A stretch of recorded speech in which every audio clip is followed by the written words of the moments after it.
Hey, how's it going, Terrell?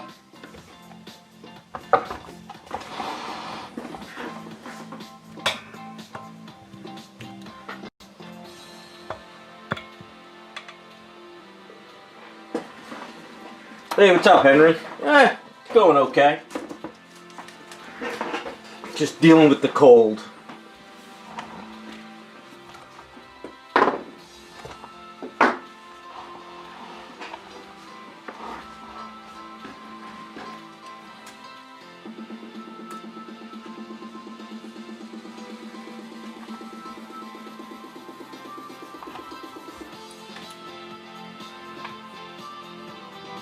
Hey, what's up, Jacob? I got your email on the wall of text. I'll have to go over it. I looked at it when I just woke up in the morning, and I didn't get a chance to go through it yet.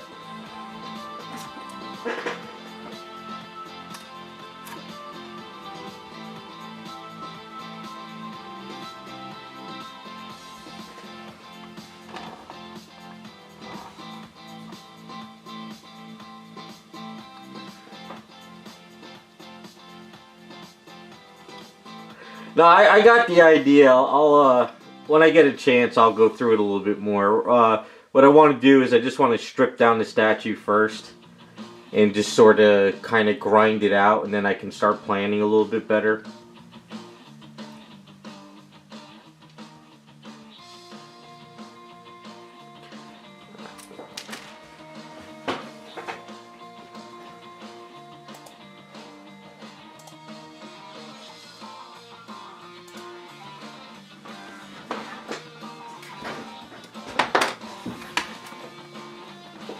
Hey, Raz.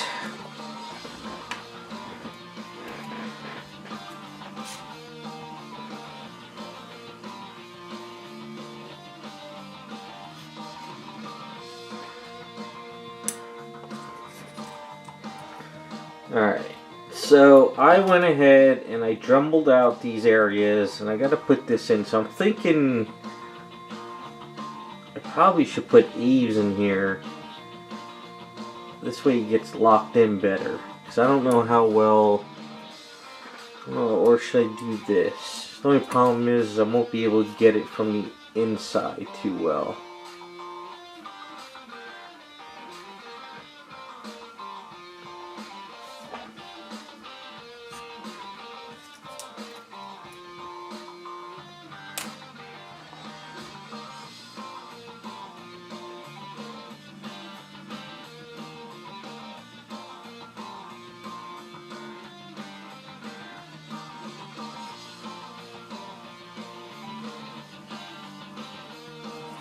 It's the only downside, trying to never work with this stuff before, so if I do it this way,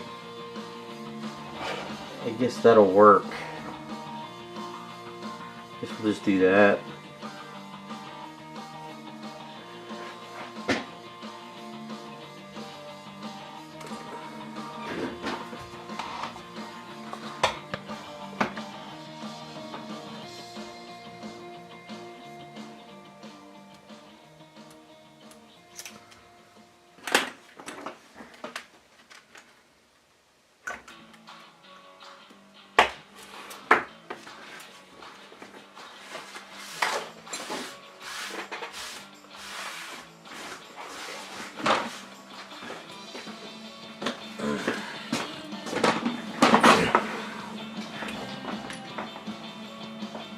Hey, what's up, Customizer? Hey, Matt. How you guys doing?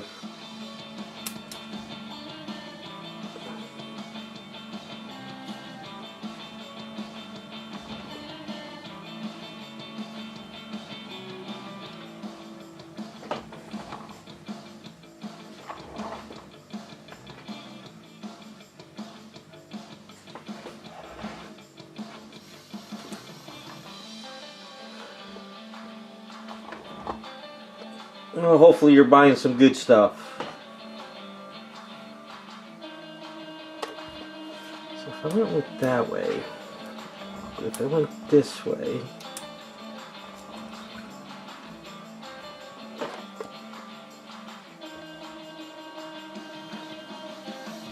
So I'm thinking if I do it this way, I fill it in with Aves.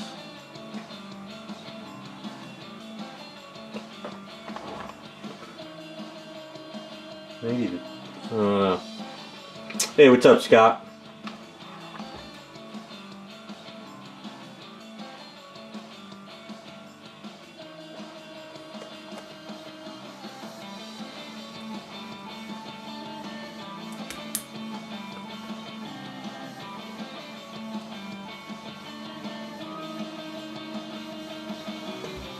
Yeah, I was talking to some friends about the Rogue, and I'm not really feeling it too much. It seems like the chest is, they didn't do the boob socks, but it looks, I don't know if it's an illusion or if it's her waist. Like if you look at her like from here of her crotch down to her legs, it looks like this section of her body is a little bit too low. Now, I don't know if that's an illusion with the boots, because, you know, with those knee pads, it gives it a weird illusion with Rogue's legs. It does it with almost every Rogue statue. But it feels like this section of her body is a little bit too low. I did a Photoshop just to kind of do it, just to see my own personal. I sort of took out this section of her body and I moved it up a bit.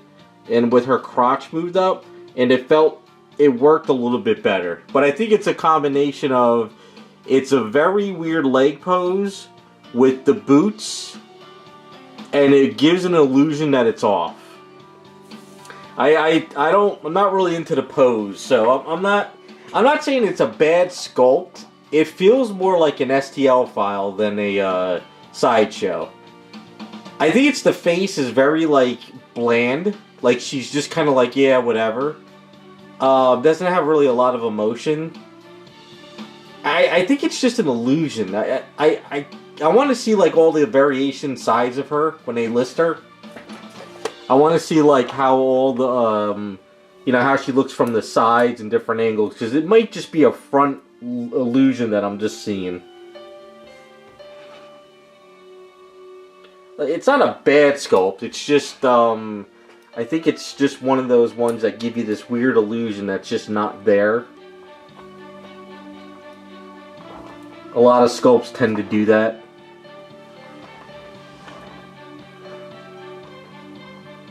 But I guess the other thing is I'm just over Jim Lee stuff, and I'm over the Jim Lee outfits.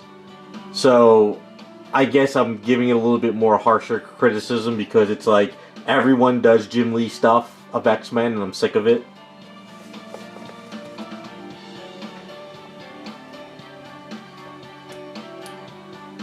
Just not really a fan of the old Jim Lee era anymore because of this. I mean, I grew up with it. I was there for it when it was brand new and it was amazing. But now it's like, alright. There's more to X-Men than just Jim Lee.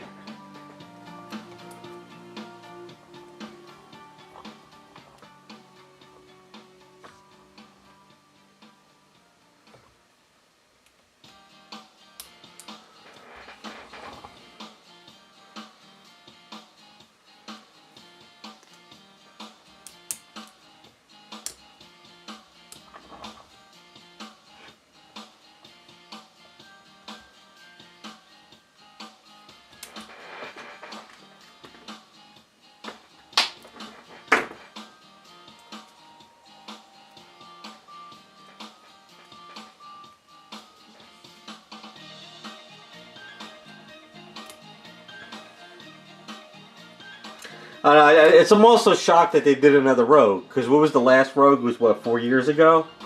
So now they're doing another one. I understand they do stuff to sell, but so I'm just trying to figure out, should I just do it this way? Yeah, I guess I'll just do it this way.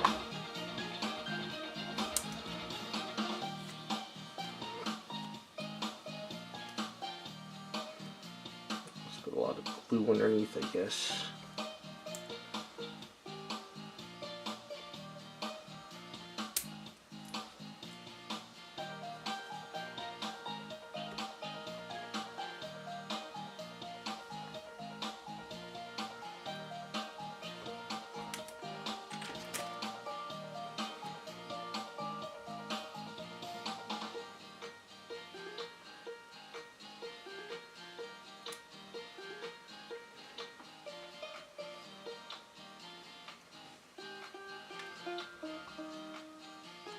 Yeah, that was the Adam Hughes one, right? Yeah, that was, well, that was based off of his artwork, so, which I think was good.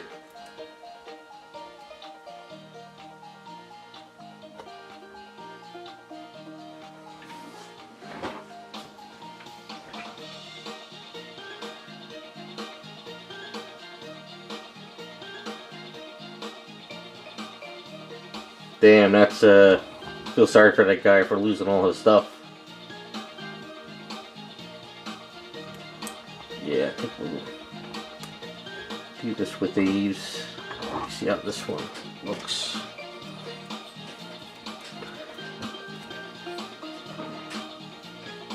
Like I said, I think the Rogue looks good. I just don't... it's Jim Lee. Like, when I first saw the sneak, I was like, Jim Lee stuff again, whatever. I kind of just moved on. Really just don't care anymore.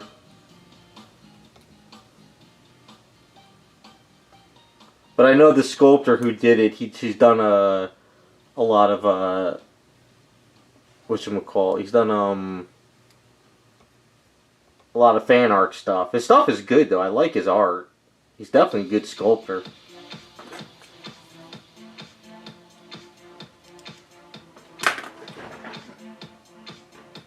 He did a Harley Quinn I liked a lot.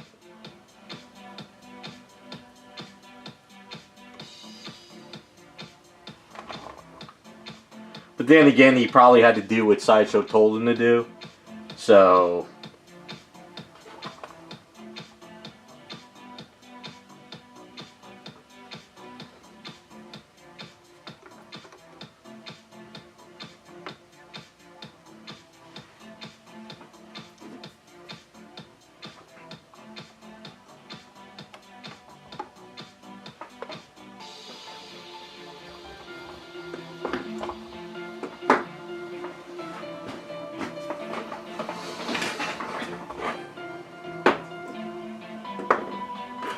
But at least they sculpted the jacket. That's a good thing. It's a good thing they sculpted the jacket. Because I think the cloth stuff, I'm over it. And I just, you know, after a while, the cloth goes to hell. So it's just not worth dealing with cloth anymore.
The Harley Quinn is what I'm more excited about. I'm getting that as a trade-off with a friend. That I like because it's nice classic Harley.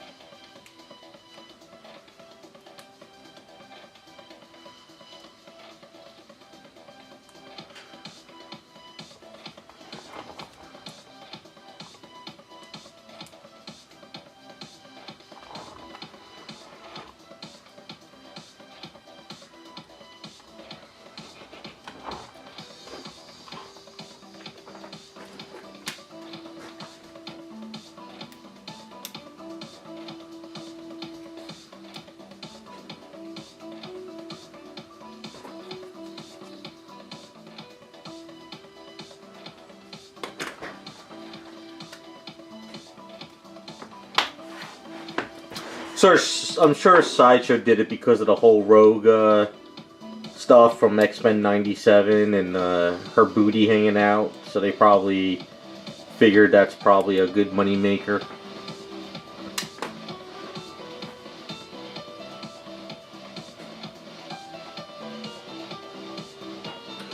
I like the Archangel. I think the Archangel looks great. I'm not an Archangel fan. I mean, I'm never going to buy it.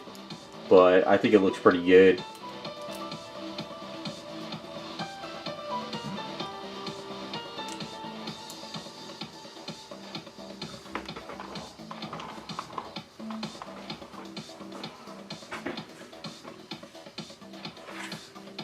Oh, Koda's doing a 1/4 classic. Well, I like the Sideshow Harley. I'm pretty happy with that one. But I'll probably end up redoing the head and giving her heels on her feet. But I like it. You know, it's kind of a cool position. So.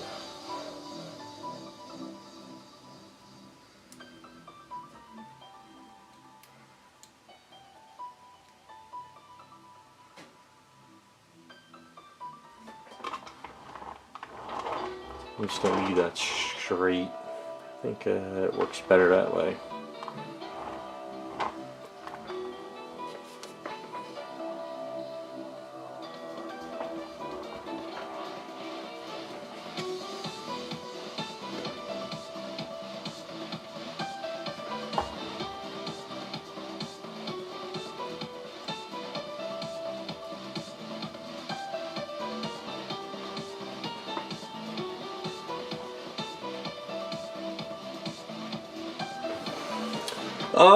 Well, what I was thinking is if I could find a extra head from the first Harley Quinn, and if it's in scale when I get that Harley, I love the smiling head from the first OG Sideshow.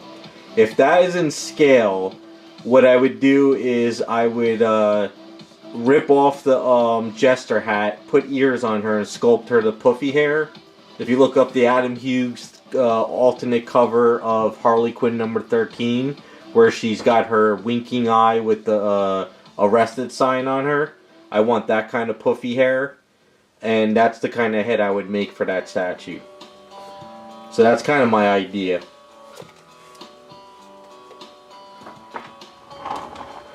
So that's what I'm thinking of doing.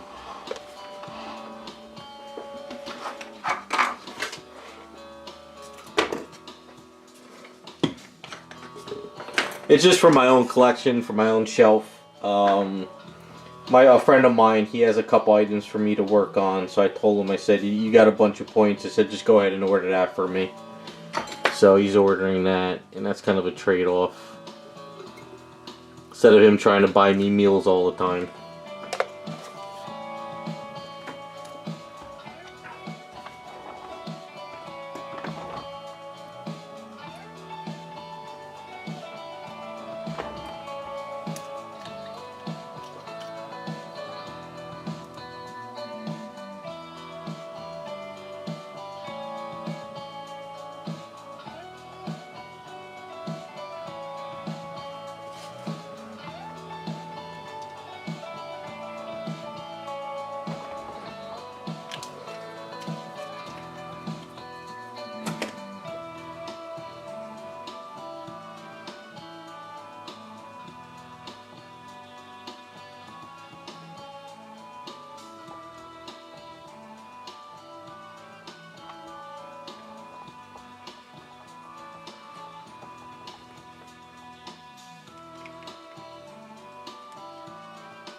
Yeah, it's one of his famous covers for like the Catwoman. There was a cosplay girl that actually did that before that hair. I don't know if somebody drew it or the cosplay girl did it, but she had that kind of puffy hair. And ever since I saw that cosplay girl with that type of hair, I always fell in love with that style for Harley Quinn. So that's kind of what I want to do. Hey, what's up, 234? Hey, what's up, Mimi? But that's kind of what I'm thinking of doing.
I'm wondering if with these,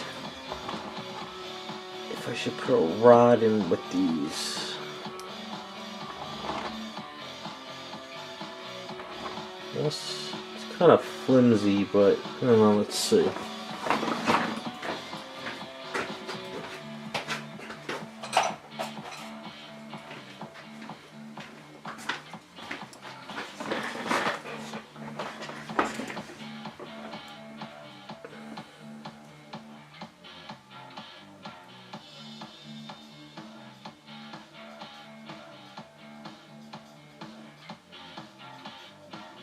Nah, it sticks out. I'm gonna have to just use Aves.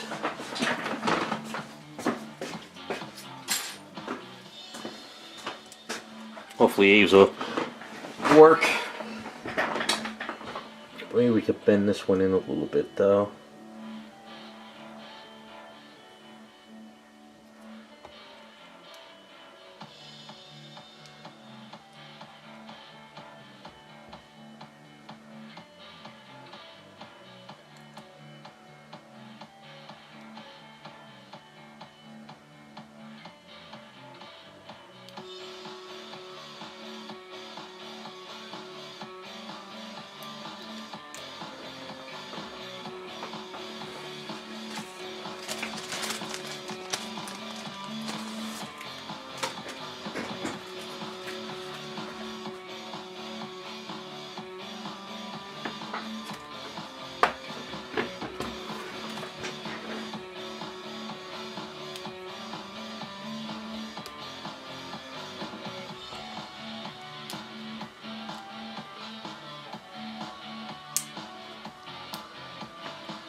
What's up, Fabian?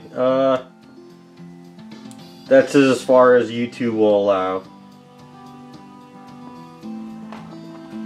Alright, I think this will work.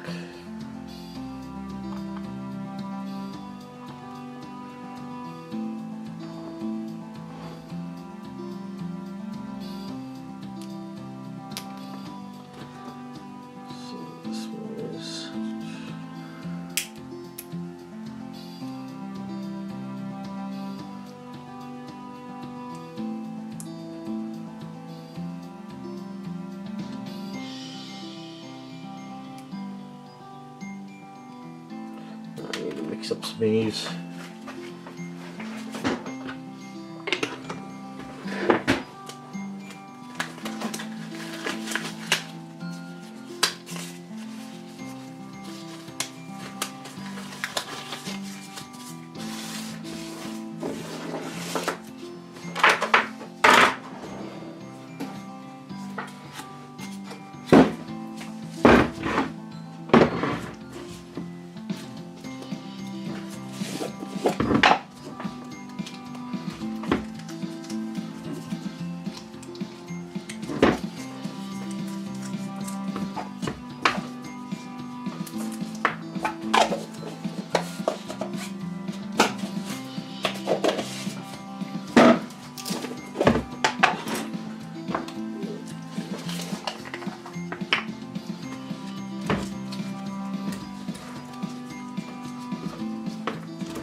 No, I gotta film the video this weekend.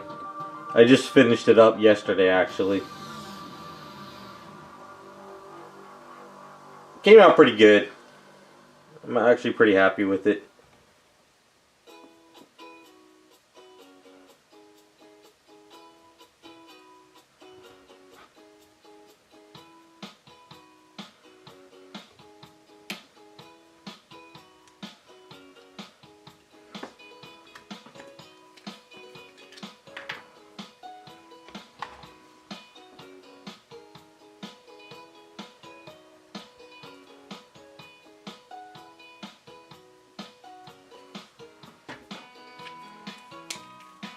Just he's a big one.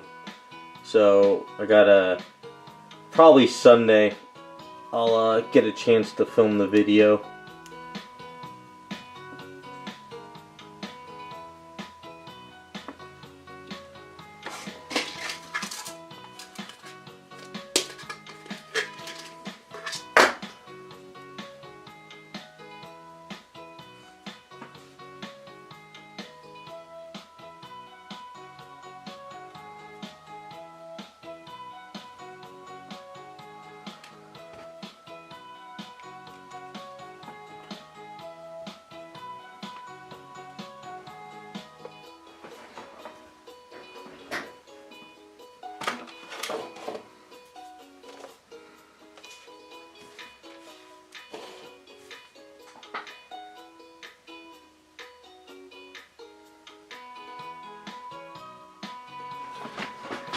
No, Jacob. Pretty much, if I'm happy with it, I'm happy with it. But there's never been a time where I wanted to. I mean, there's times I would have like said, yeah, this would be awesome to have in my collection, but never really would I've like tried to buy it from someone, you know. The reason why I'm not sculpting the strap is because if I sculpt it, it'll snap. So this is gonna be, I'm gonna put eaves in here because it's a channel. It's probably hard to see, but you see how it's a channel? So what I'm doing is I'm going to put eaves in it, and then that eaves will make it a lot tougher. But I couldn't find any metal rods that were this thin. That was the problem. So the goal is I want this to be a little bit durable. But from what everyone tells me, styrene is really good stuff and you can paint it and blah blah blah, so I figured it's worth a shot to experiment on this one.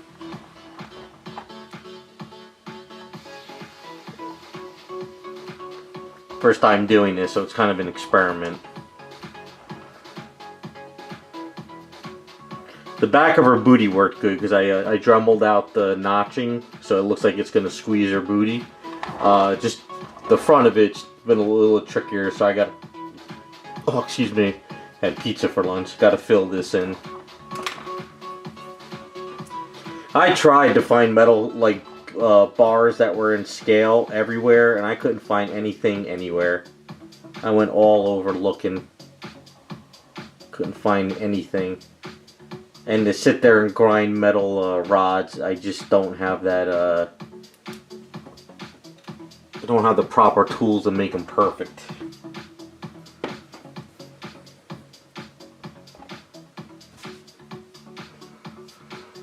While I have a lot of tools, I don't have certain ones for like certain projects.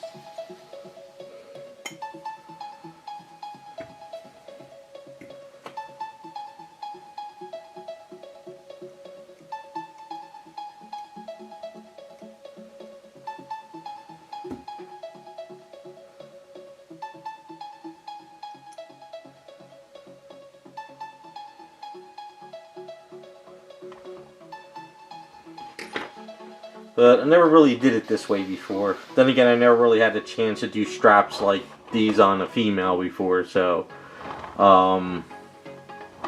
know, I was gonna flip the channel around, but then trying to get the paint inside underneath there would have been a nightmare, so that's another problem.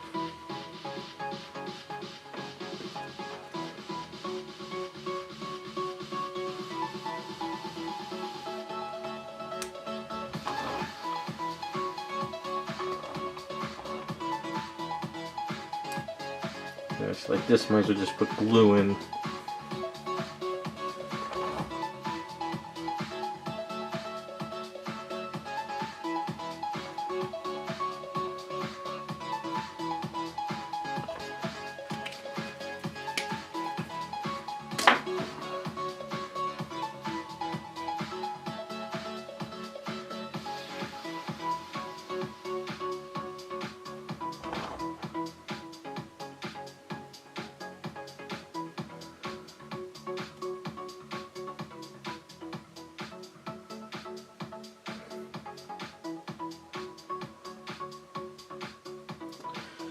See, that's sort of a problem.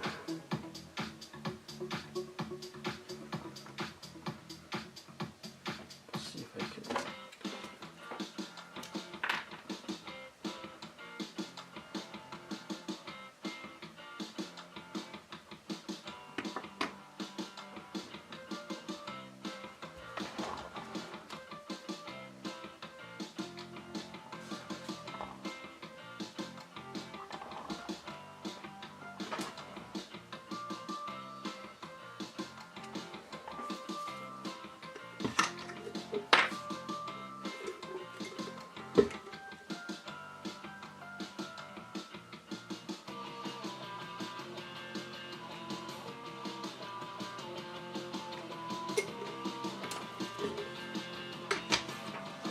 So let the front dry a little bit. And then the idea, get some of this get some of this glue out of here before I screw this up.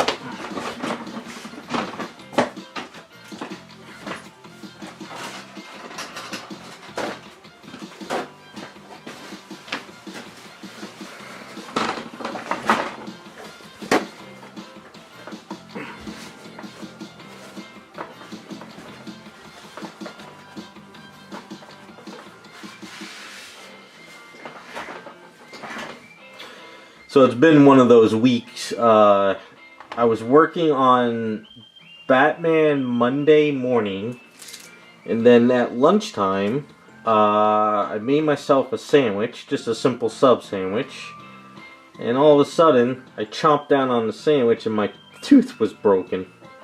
I didn't feel it. There was no pain, just a chunk came out. So, called a dentist. Next day, went there. I thought it was going to have to be pulled because it went pretty deep. And he's like, nah, you just need a crown. So I was like, okay. So they did a temporary filling. Came home, worked on Batman again. So I was just kind of dealing with that this week. Just one of those weeks. I don't know if you guys ever had that where you just like chomping down on the sandwich or something and your tooth just breaks. Must have been broken or cracked and it just fell off.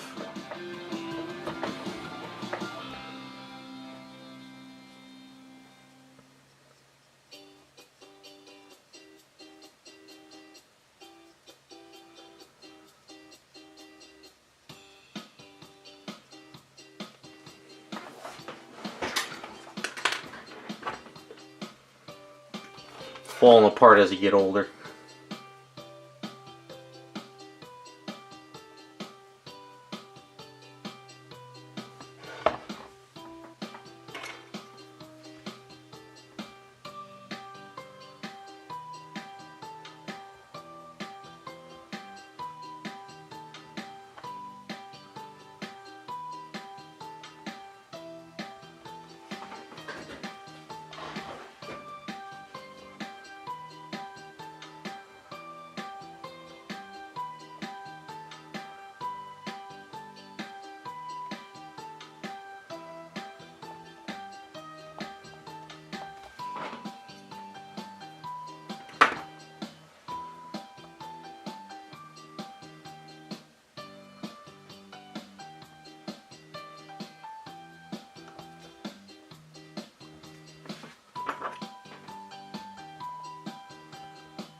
Probably put 2 little clasps and stuff at the edge, the tops.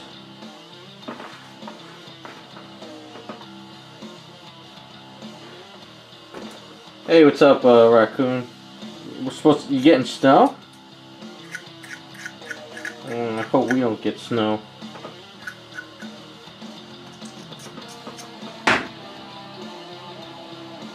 Let me guess, the grocery stores were crazy. Everyone buying milk and toilet paper.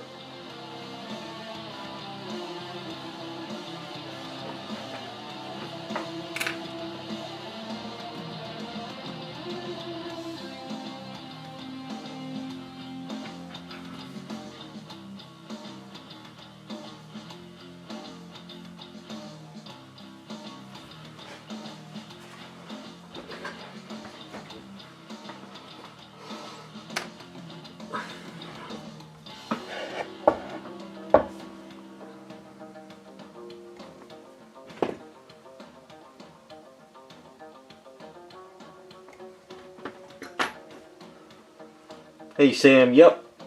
Jessica's got to have her well-endowed parts. Otherwise, it's not a Jessica Rabbit statue.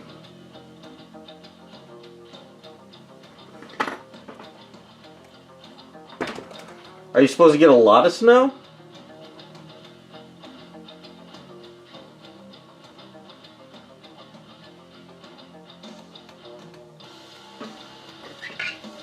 I'll have to check my phone. Kind of interested if we're supposed to get snow.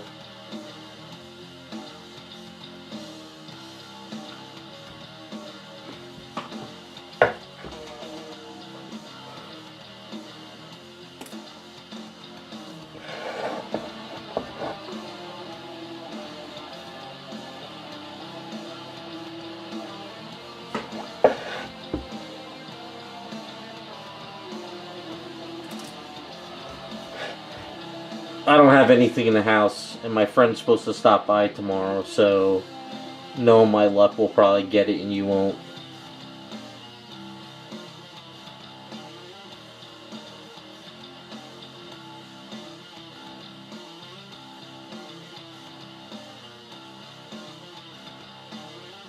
All I know is it's been friggin' cold for the past couple days here, though. It's been so damn cold, it took me 2 hours to heat the garage the other day just to get in there and do some work.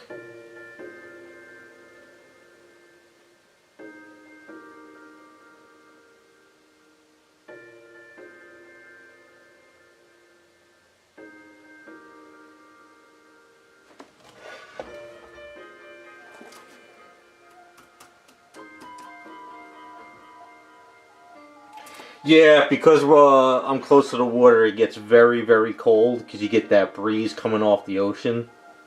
And since I'm on the other side of the bay, away from the ocean, we get that breeze. So during the summers, we get some nice, cool days. You know, like I can have like the windows open and it's not bad out. But in the winter time, it sucks because you get that breeze, and I hate the winter here. It's not always bad, but it still sucks. I can't imagine the people that have those houses on the shoreline, if they ever even bothered going there in the winter. Usually it's a ghost town, but still.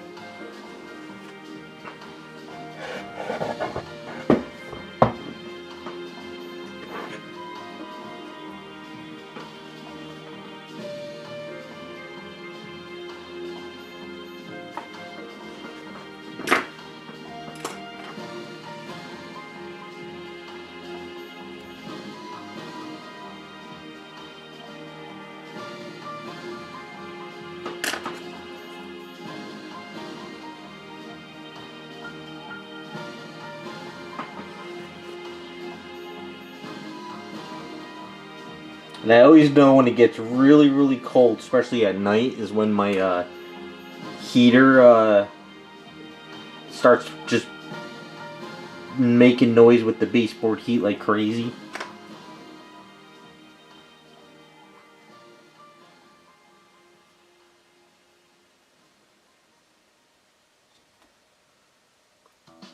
On those days, I know I don't even have to test to see how cold it is outside.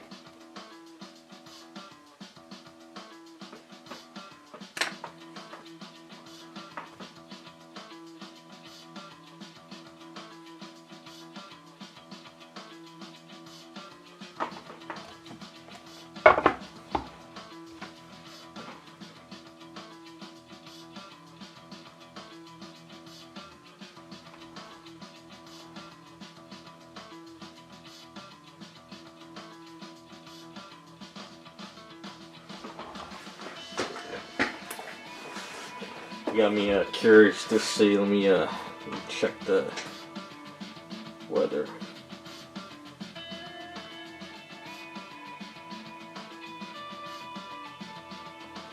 It says tomorrow it's just supposed to rain. It's supposed to be like 45 tomorrow. So maybe it's just out in your area. But like I said, watch it hit us.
Pizza and coffee, that's all you need. You're set. I mean, even if it snows here, usually the Wawa that's literally like half a mile down the road from me, I could always just stop in there and grab something. You know? I don't have to worry about like, oh my god. I mean, unless it was like a blizzard of the century. But even then, I wouldn't panic. I think media panics everybody. I remember back in the day, I was talking to my friend today about it too. Back in the day as a kid, if it would snow out, we still had school. I remember walking to school in the snow while it's snowing.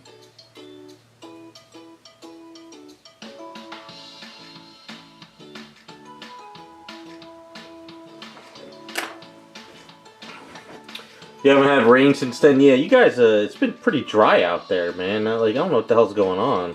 We had a dry spout here, too, for a while in Jersey. I know they were control burning the forest by me, too, on the parkway.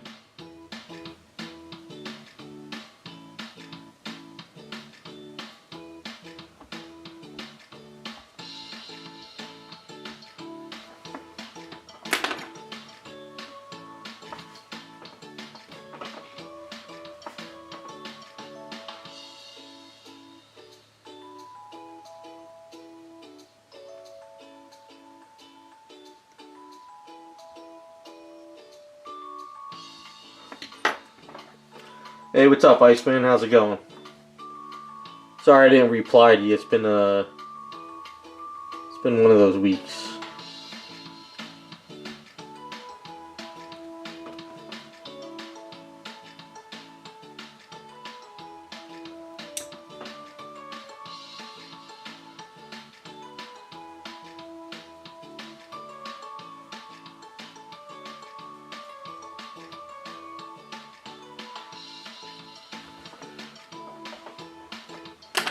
Yeah, just dealing with a broken tooth this week, that's all.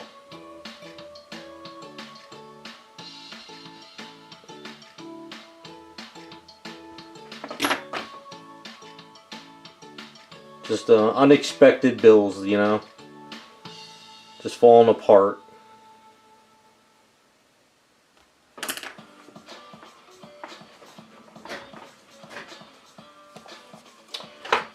Yeah, he did send it. I just didn't. I forgot to reply.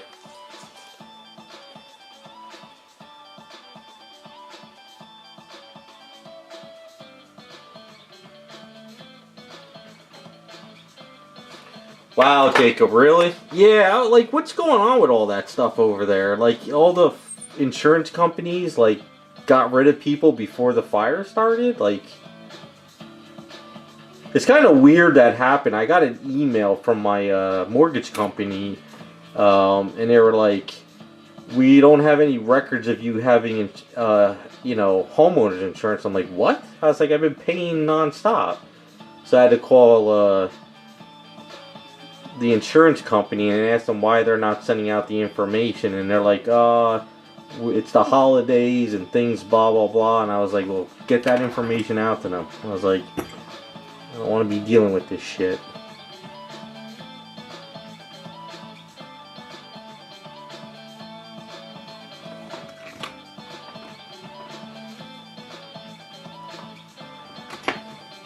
Yeah, that's it. It was the paper. It looked good. So if it's working with the paper, go for it.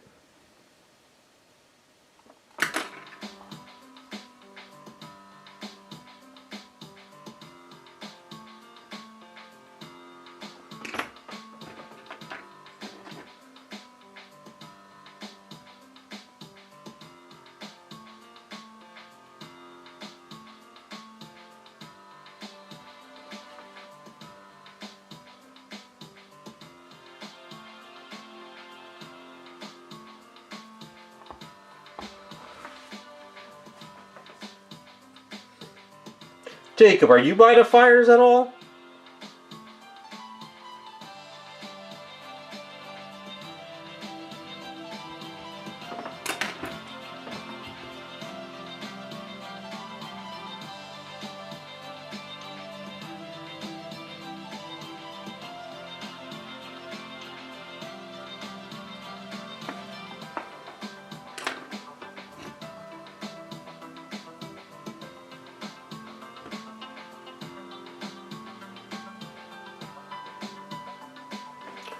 Yeah, it's kind of a shame what's going on over there.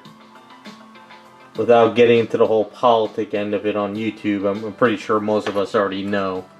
But it's a damn shame how they weren't prepared.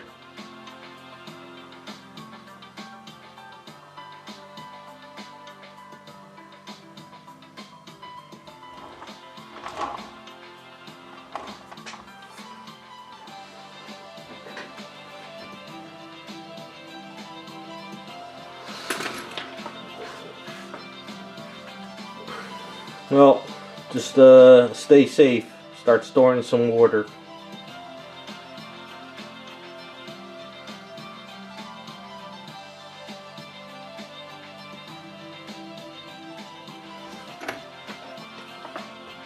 I think people should start realizing that it's better to be safe than sorry. And I think people should start investing in, like, water containers on their properties. You know? Start storing water there. May look ugly, but it's better to have something than nothing.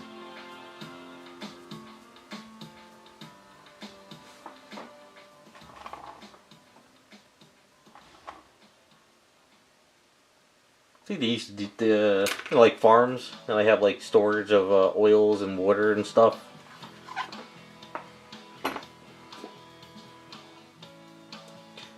See, that doesn't make any sense. Like, why are you gonna ban people from storing stuff? It's like they want total control, you know?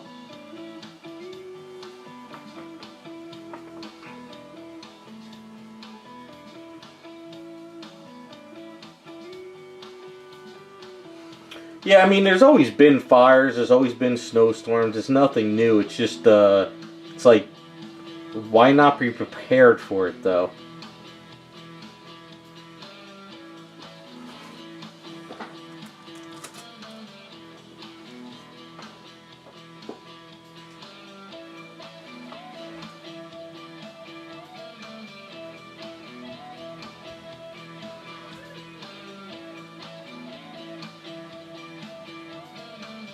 But isn't there like isn't Pepsi have control of the water over there, and like some like rich couple own like 70% or 80% of all water over there, something like that.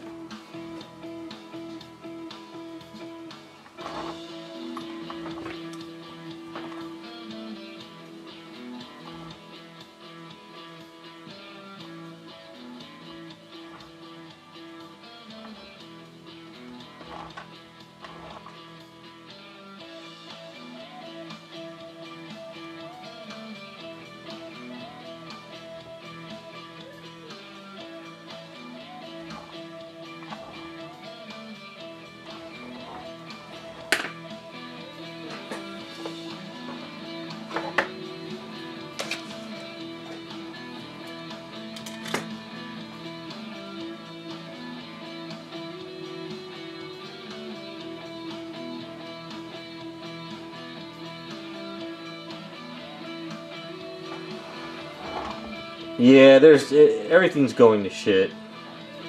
The regulations don't make sense. They don't make sense at all. But so what do they want to do now? They're talking about building some kind of smart city now. Isn't that what they're all been talking about for a few years?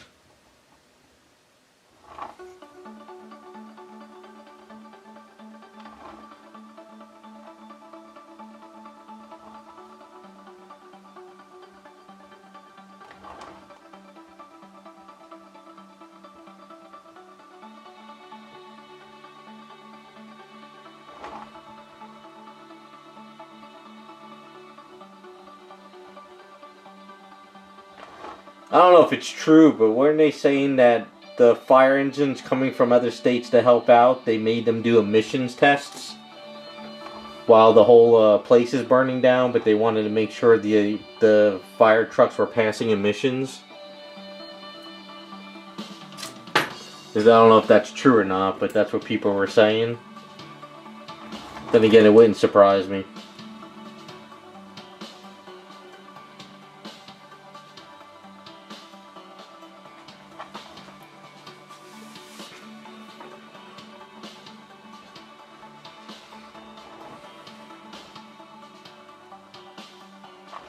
Yeah, that's where they're headed over there. I don't know. California's weird. They're locking up like toothpaste now, and wildfires and emissions, and I don't know. The whole place is just weird.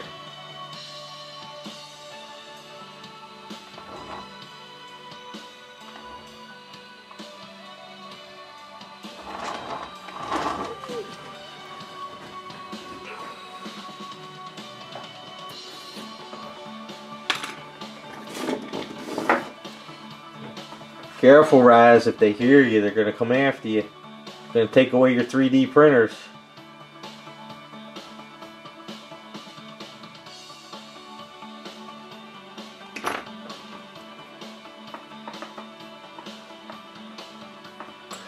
I always said it, like, I ever talk to people, and I'm like, oh, someday I want to retire, maybe move to Texas, and they're like, oh, you got to deal with this, you got to do that. I go, no matter where you go, there's going to be some natural disaster that you have to deal with, There is no perfectly safe spot anywhere, really.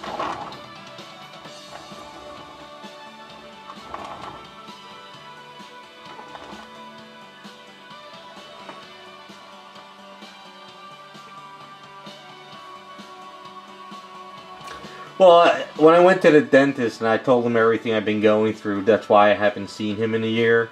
Because he was like, yeah, you didn't come for your cleanings and stuff. I was like, yeah, I was too busy with my parents and stuff.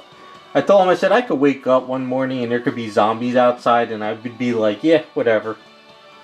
Like, alright, now we're dealing with the zombie apocalypse. Let's run with it. I just wouldn't be surprised anymore.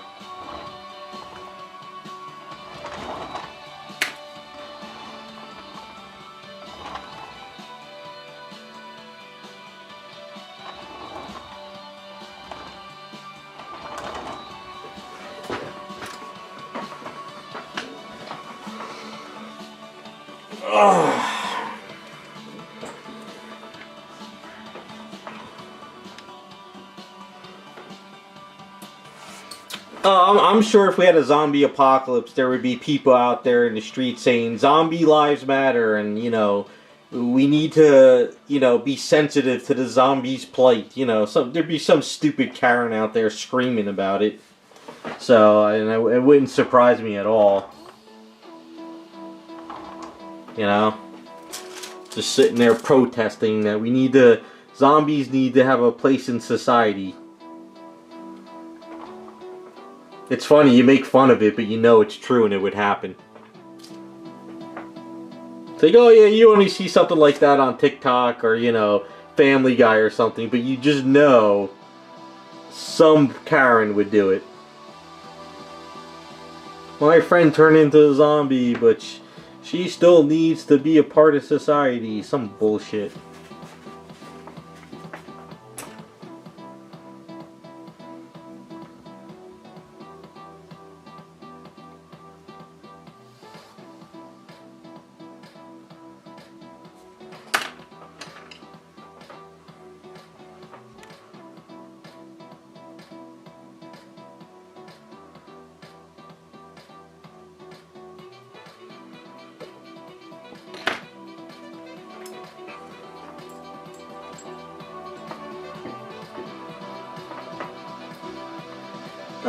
Northeast, we sort of have our problems.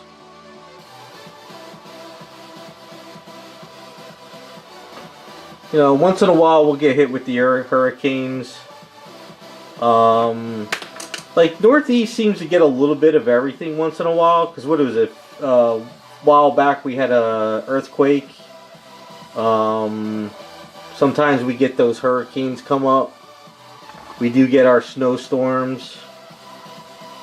We do get our heat waves, our freeze overs. Northeast is like a little bit of everything.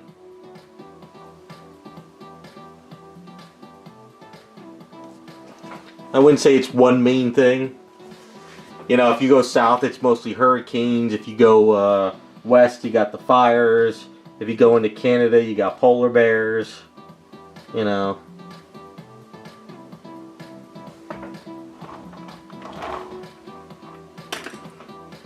Then again, we're in Jersey, so you got your Jersey drivers.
I didn't watch the X-Men '97. I haven't watched anything. I just have no care in the world to just watch stuff anymore.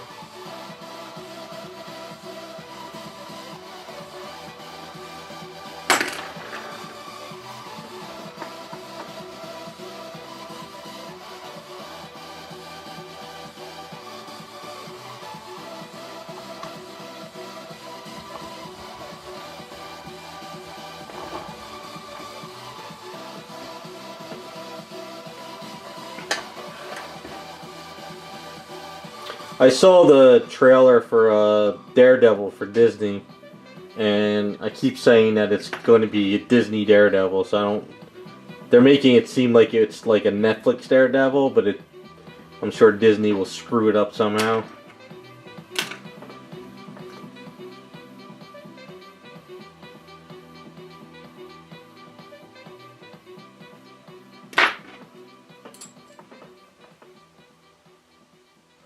Tell you the truth, I never really watched the X-Men cartoon because I think I was in art school when it came out. It came out in 97, right? 95, 97. So I graduated high school in 95, so I was in art school to about 99, so I pretty much probably missed all that.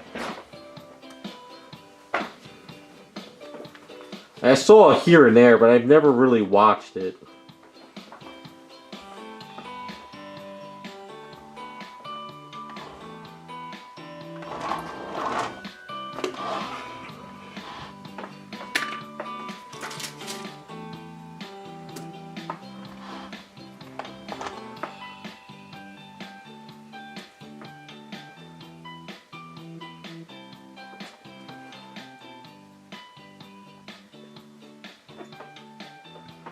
I think the old show was back when the Spider-Man show was out. The cartoon Spider-Man was out too, wasn't it?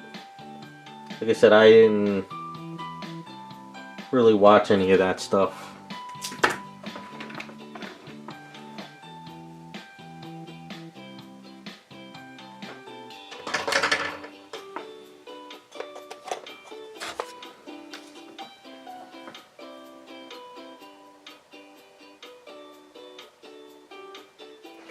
What is New Jersey's thing? Yeah, like I said, we don't really have a thing. I guess as far as natural disasters, I don't really think we have like those type of things, but we are, what are we? We're called the Garden State. I don't know. I don't know if they really. The only thing I know is when I went to art school and I would talk to everybody, and they would say I'm from New Jersey. The first thing they would say is you have the worst highways in the world.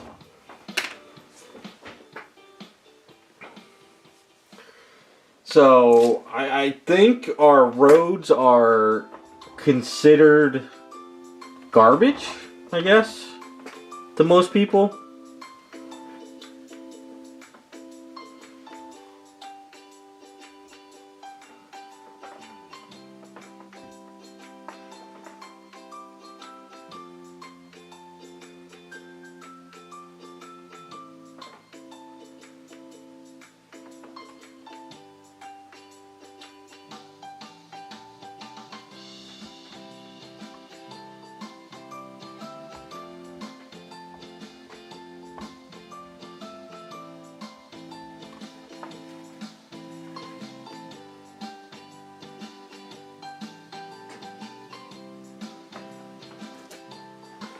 We're also congested, so I guess we have just way too many people, and we're over one of the most expensive states to live in. So I wouldn't say we have natural disasters, we have more man-made stuff going on.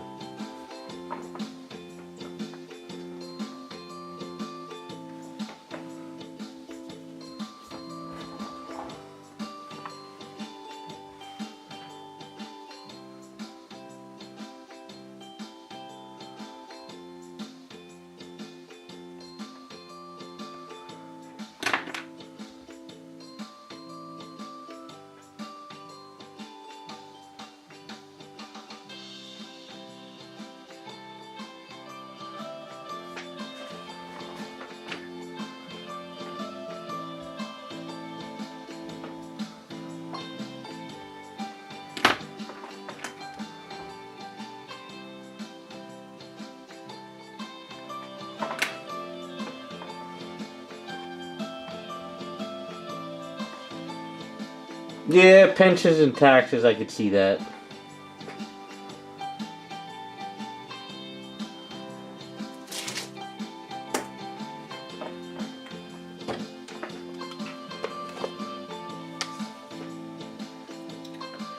Hey NF Studio, how's it going? Yeah, these are some customs we're working on.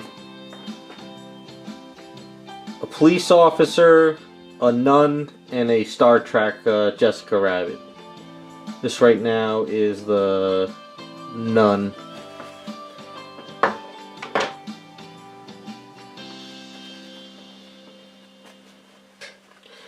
Yeah, I think California is more of a government natural disaster. They seem to take the reins on that one.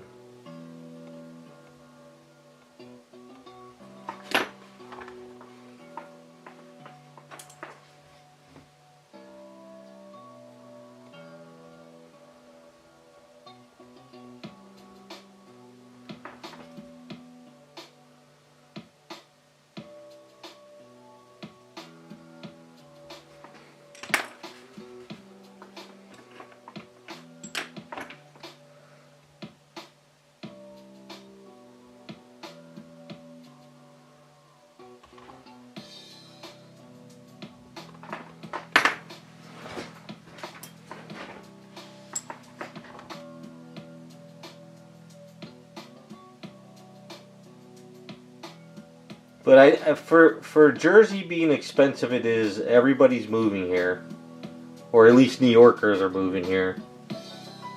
They just knocked down another batch of woods by me, and they're building more condos.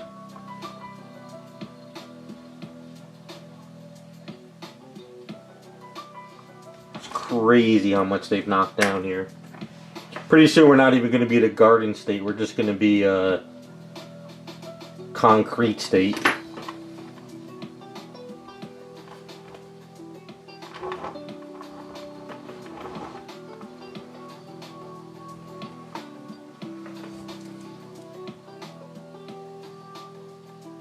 Yeah, the Route 9, they knocked down some woods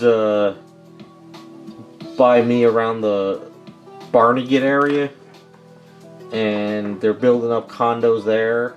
I heard on, I don't know if it's true, but the White Castle and the town over closed down because they couldn't find workers, and somebody says that they're going to knock it down and put up an apartment complex there. And it just went up like 4 years ago, 5 years ago, the White Castle went up. I don't know if it's true or not that they're going to put apartments there, but they couldn't find workers.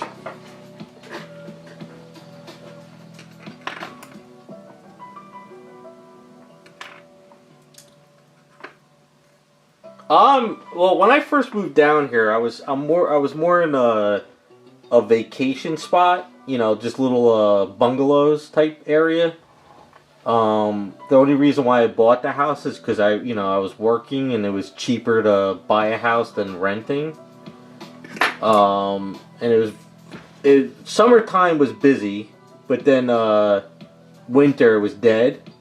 But after the lockdowns and the COVID, all of a sudden now people moved down here for good. So now all year long it's kind of busy.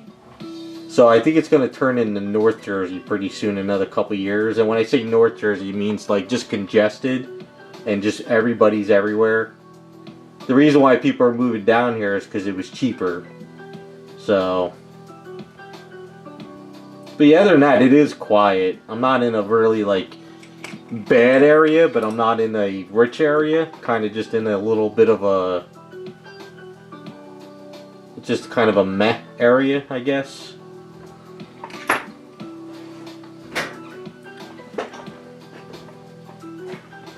Yeah, they Route 9, they're all up and down Route 9. I think they're starting to sell all this land, and they're starting to build up all these condos and houses and stuff. So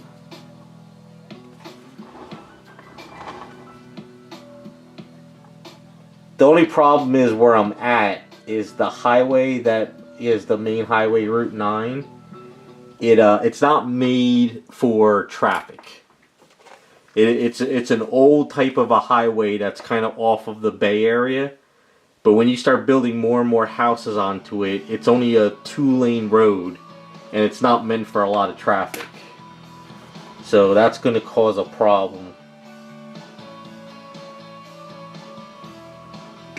Going to cause a major problem.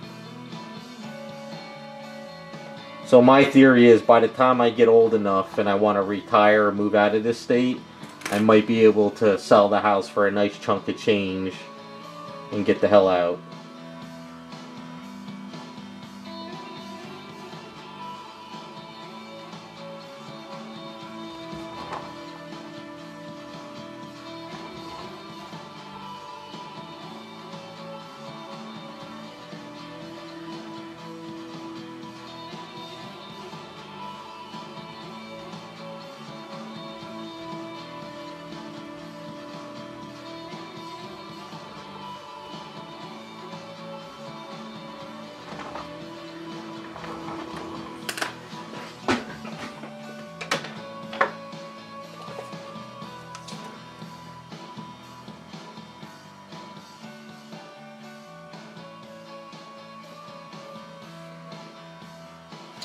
Yeah, it's they're building more and more apartments, condos. They're trying to put up more you know, buildings that people could put shops in. But it's just really not an area yet for it. Like a couple places put up like offices. Like one area by me, across from the shop, right? They built out this whole big area, and I guess it could be condos on top of like offices or like maybe like tiny shops, but nobody's moved into it yet, really. I mean, I think a couple people are living there, but I haven't really seen any shops move in. But it's more for like if you wanted to put like an accountant's office in it, or if you wanted to put like a little lawyer's office. Those are the type of places that are underneath the in the area. I'm pretty sure they probably know that it's going to get busier and bigger as time goes on, so that's probably why they got it cheap now.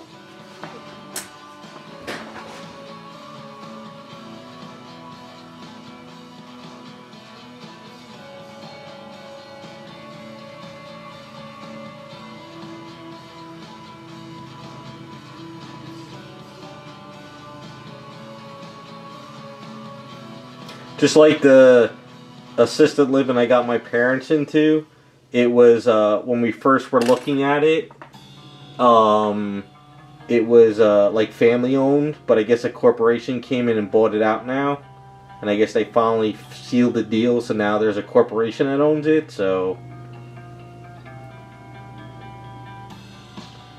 my theory is maybe in another couple years it's going to go to crap. Who the hell knows?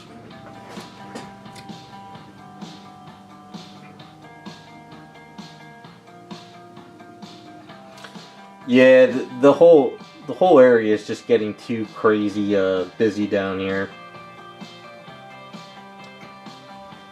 The only good thing is the town I'm in is a very, very small town. And there's no schools in the town, or, well, there's a church. But all the schools are on the outside, so that's why the taxes are fairly low. But then again, we also have the power plant, which is the oldest power plant in the country. So I would suggest, well, I would say if we ever have any disaster, it's because the power plant went kapooey. But then again, if that goes, no one's really running from it. But I haven't seen any three-eyed fish yet.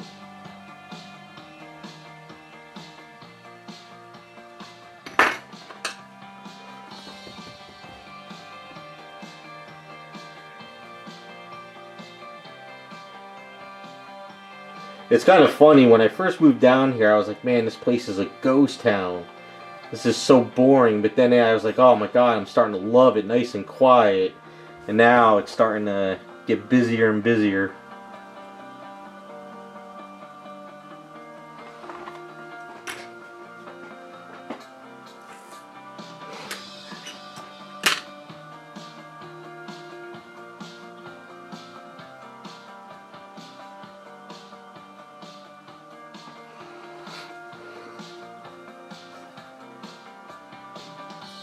It's kind of funny too. They were supposed to decommission the power plant in 2019, from what I understand, but they didn't for some reason. And then I guess some governor or mayor put up a plan to redo the power plant into a modern, a modern take, whatever. But then all these activists came out and started bitching and crying about it.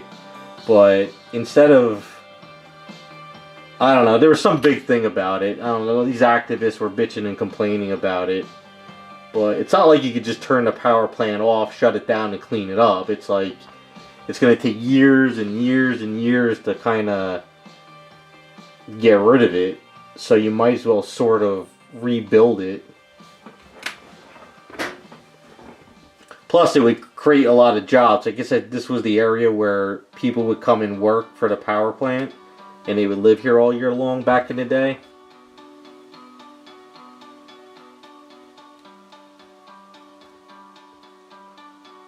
Yeah, it's the oldest power plant in the country, so if you guys ever hear that the oldest one went kapooey, that means I'm gone.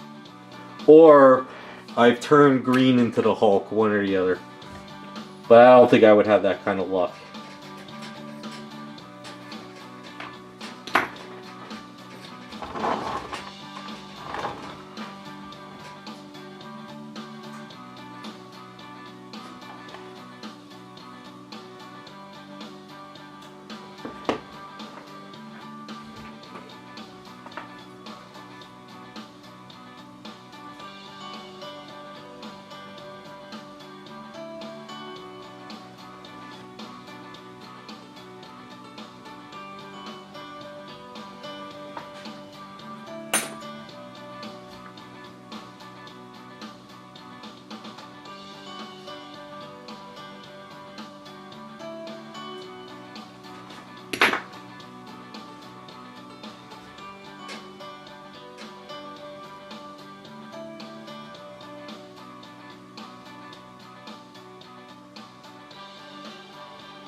But shockingly, for New Jersey, we do have a lot of farmland.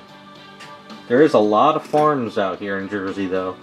If you go more like to the west, Midwest area, and a little bit of south, usually when I go out to PA and to visit my college buddy, I'm shocked at how many farms I drive by.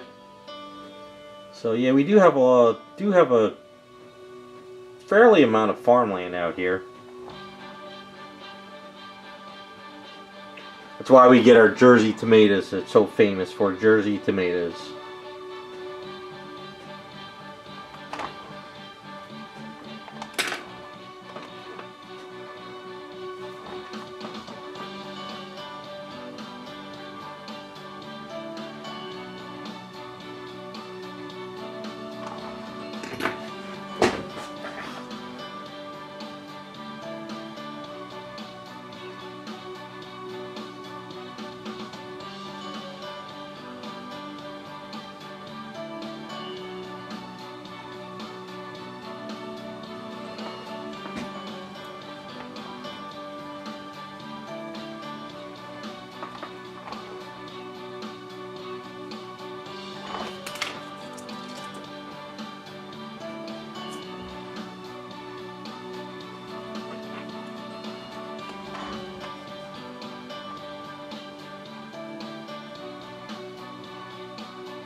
Alright, so I think we got the straps down.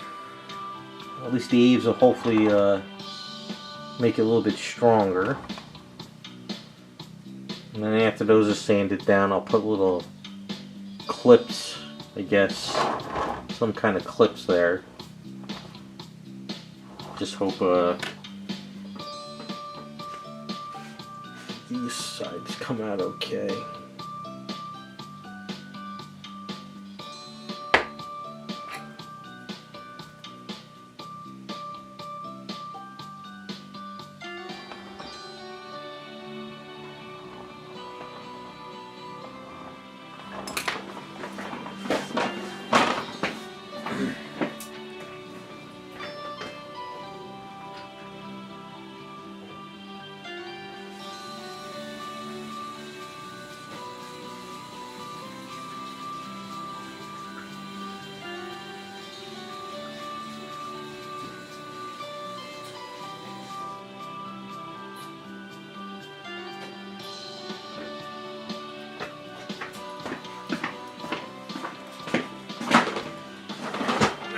So, you can probably see a little bit better this way. So you can see how it kind of comes around over the booty area and then over the sides. Instead of having it just sunk into the, you know, makes it a little bit more realistic, I guess.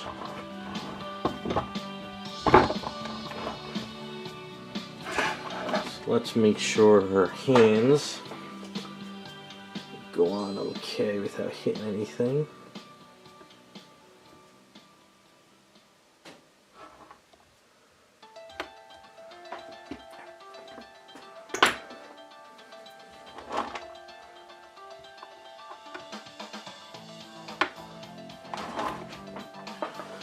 Yeah, so that's looked pretty good. So once I sand those down, puts on the clips, I'll kind of clean her up pretty well, and then we can start working on the hair. Her face has a little bit of the print line work though. I don't know if you guys can see it. A little bit of lines there, so I'm just going to throw some putty on it now so I don't forget.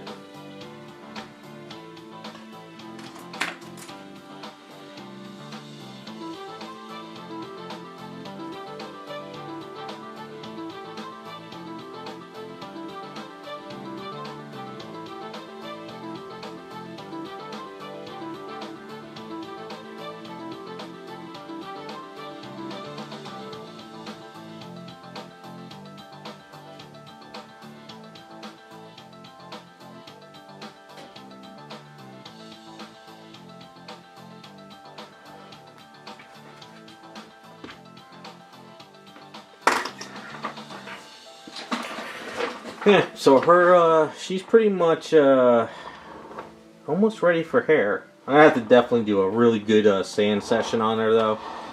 Gonna have to sit there and get that heater on the garage one day and give her a nice good coat of primer, sand it up, and then do some wet sanding. The only problem we got to figure out, and as I got to figure out for these, is especially for the arms, since her arms are removable. Like, how am I going to do the hair, you know? Because you can't put the hair over the shoulder but lock in the arm. That's the only problem. So, I'm pretty sure I can do it. Since her head's turned, we could probably kind of get the hair come over that way. We'll have to do, I think what we'll do is, I'll probably do some freeform hair and kind of get a basic shape. And then sand it, and then kind of work details over that. Because we also got to get the hat on too for her.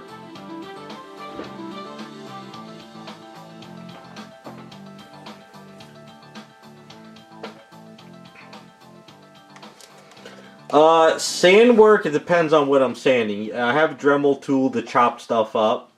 I have a Dremel tools if I need to grind a lot of area out. But most of the time I do hand sanding. Because you have more control over hand sanding. Like, so you see these little pieces of styrene I put in there with the eaves. So instead of sitting there with a tool, I'll just, you know, I'll have like a sandpaper when it's cured, and I'll just flatten it out with that, and I'll be done. So yeah, I have all kinds of. I got grinding tools, I got Dremel tools, I got sandpapers, I got all kinds of stuff. Whatever gets the job done, that's what I do.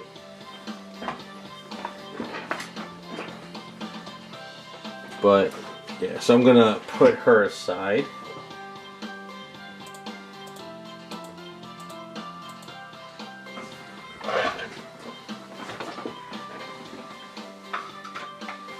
Alright, so next one to work on.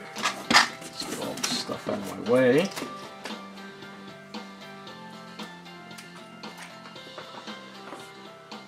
So let's see. We could do her gloves later. So as far as Star Trek goes,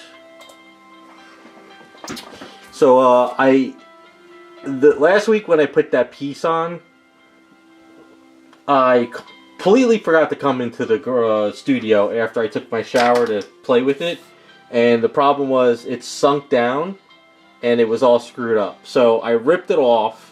And then during the week, when I was working on another project, I had a chunk of Aves that started to cure up. So I put a piece around here, and then I put some extra Aves and I sanded it down. So it looks a little bit better now than what it was. It's still not perfect underneath in here, but I'll have to see what I can do with that. Yeah, I took after I shut off the stream, I took a shower. I went in, I did some emailing, I was doing some other stuff, and then it was like, I forgot what happened. It was like 11 o'clock, and I was like, oh man, I forgot to go in there and mess with it. So I woke up the next morning and I just ripped it off.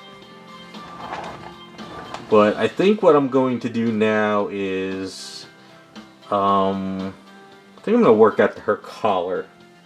And then after I do the collar, I'll put this one piece there. So I got this Aves. I think I need to mix up a little more. Figure work on the collar and get that done.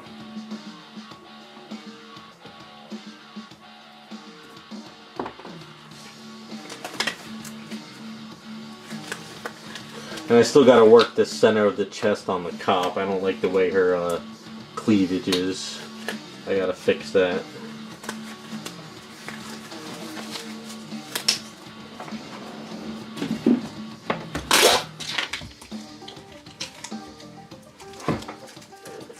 At least for Star Trek, I could do some really cool hairstyle on her. Maybe do some kind of flowing with it. I think that'll look pretty cool.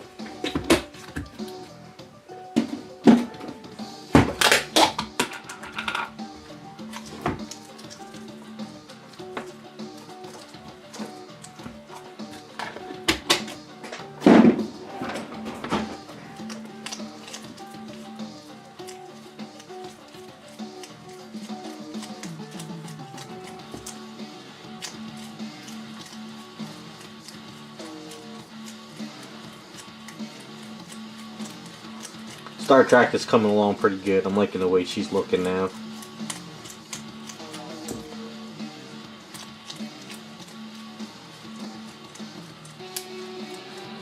I just gotta really clean these up. I got too many fingerprints all over the items.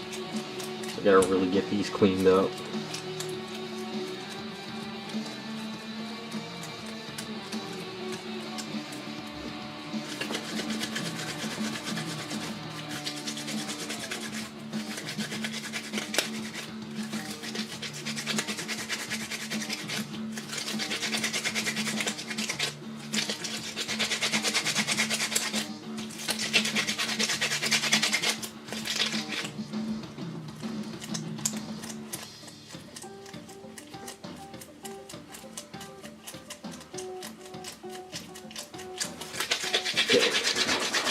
Go roll this out real quick.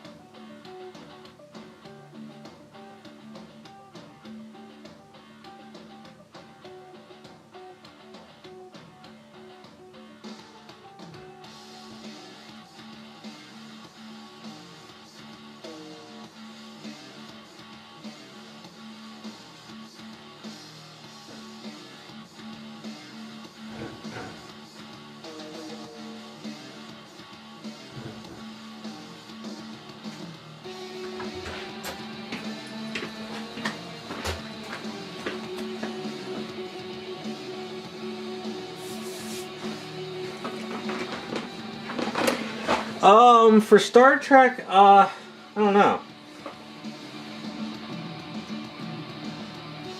Not really sure what we should do on that one. I'd have to find a Jessica Rabbit sort of hairstyle that would work, or come up with something.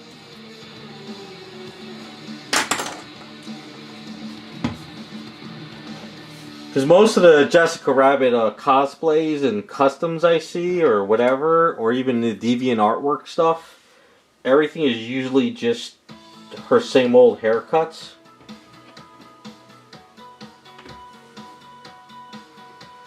Because the only thing I'm thinking is, if we do something different, it might not look like Jessica. That's the only thing I'm worried about. You know? Like, we're saying it's Jessica Rabbit, but we're almost at the point where it might not even be looking like her.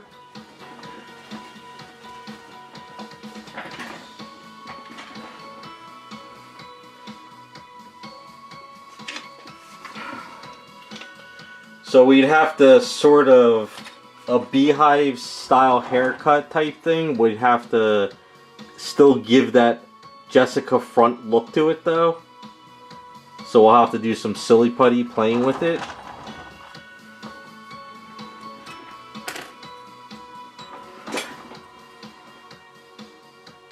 I'm not opposed to it. We still gotta make it look like Jessica, so.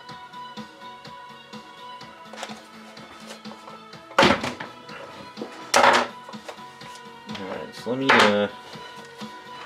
where is her?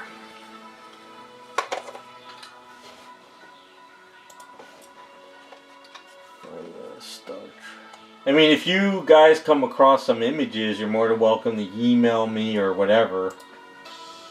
And send me some examples.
Well, yeah, if you find something, shoot me an example, and then what I'll do is like when we're ready to start it, we could sort of do a little bit of a polling and throw up some pictures and do a little bit of a test with Silly Putty to see if it's gonna work. You know.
I mean, I have a bunch, and I also have a couple pages saved on DeviantArt of Jessica Rabbit. Now they are a lot of AI artwork stuff, but they have really cool hairstyles. So if I can sort of envision what you guys are talking about with one of those, I'm sure I could come up with something that'll work. But we definitely have to do like covering the one eye though. It's kind of a given for this. Lose my paintbrush.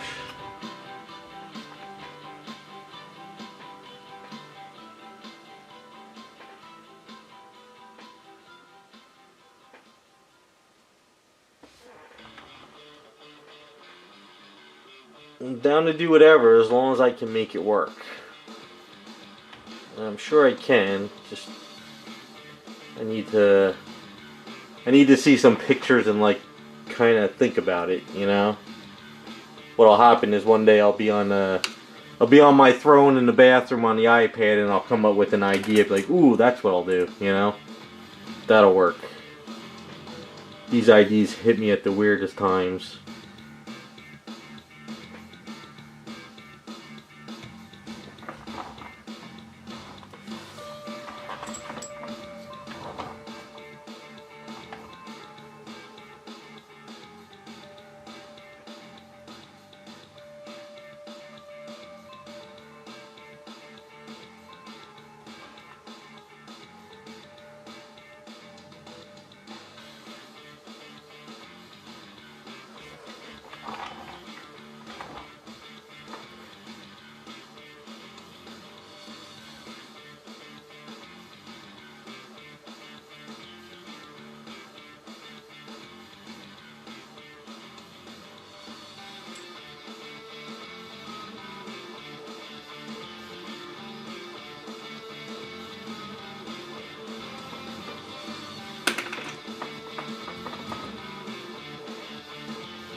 Alright, hold on a second. Let me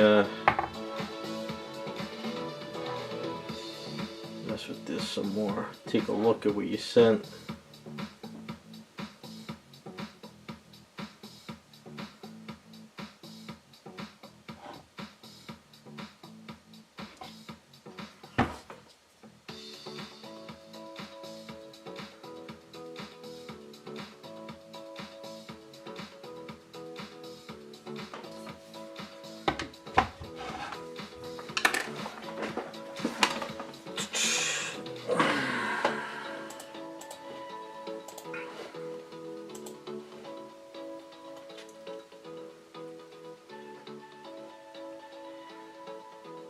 I see what you're saying.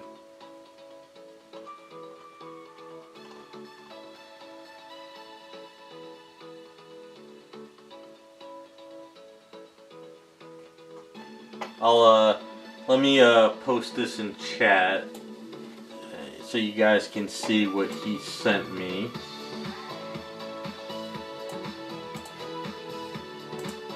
And you guys can let me know if you like what he's thinking. Let's see, okay, and browse, desktop.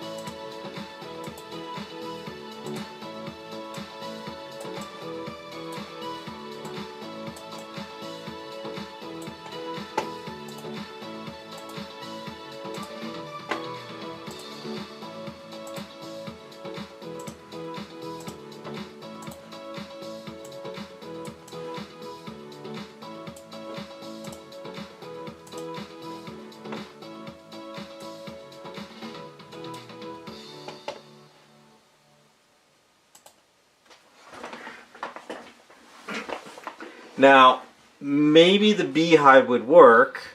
The only problem is, like I said, we still got to do the swoop over the eye, but not that curls though. I don't think Jessica would have that type of curl stuff. But I'll have to kind of keep that in mind and kind of like just sort of like.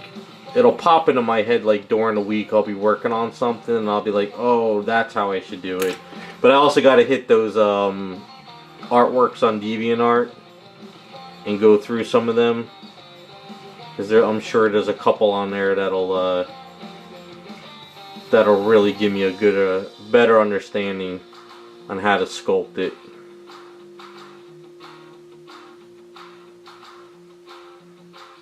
Then again, there might be some, there's this one guy, DeviantArt, that's done a lot of Jessica Rabbit stuff, but he does a couple other characters too.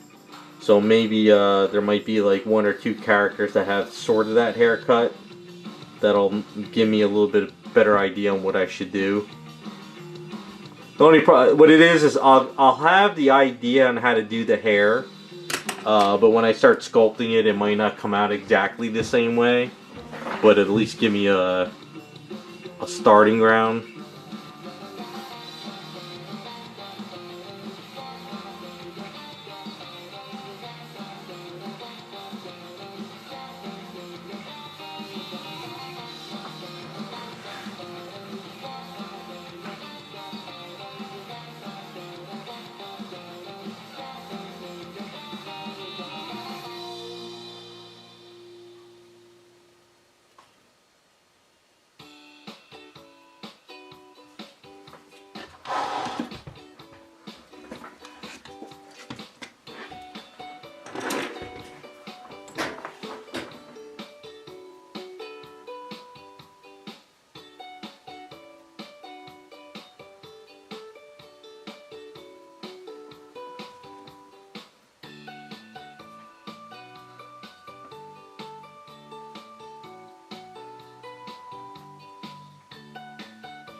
You know what I need? I need a newer brush. This one's gotten too messed up.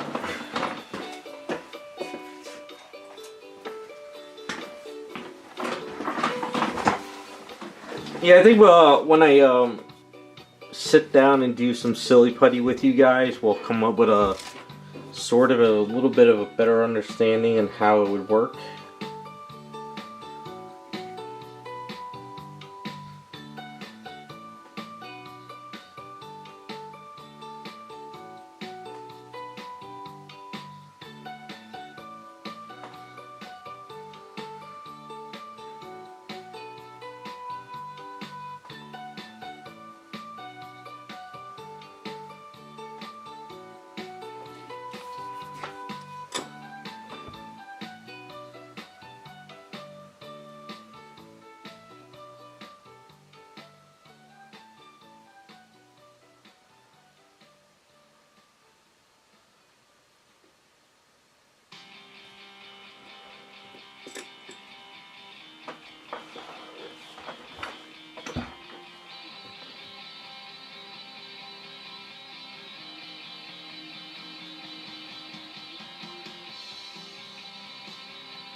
Well, that was more of a bob cut than a bun. Right? That's considered more of a bob cut.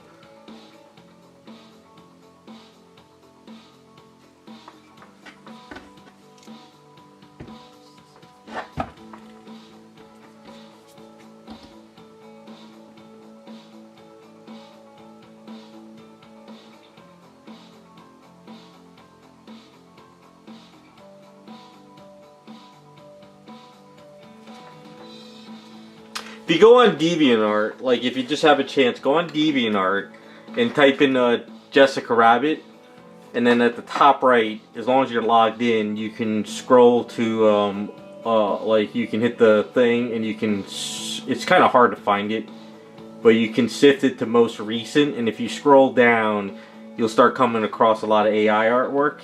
And there's like a couple guys that do some AI stuff, and even though the Jessica Rabbits are like nude and they're you know, all crazy naked positions, the hair is really like, it's got like that sculpted feel to it. And following those type of artwork would, like, I can follow or sort of envision it better with that than realistic or drawings, because it feels like the AI only makes it look like it's a sculpt. It's weird.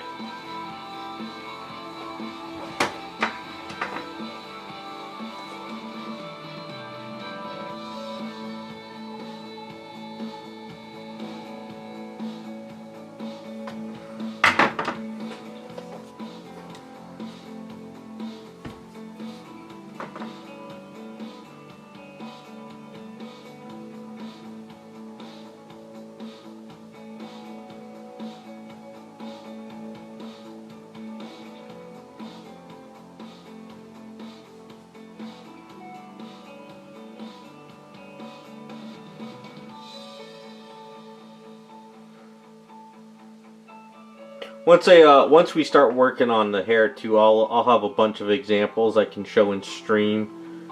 I can't link in it now because if I was to link some with DeviantArt, it'll take you to a lot of that not safe for work stuff, and I don't want to get anyone in trouble. So I'll have a bunch of examples when it's time.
Yeah.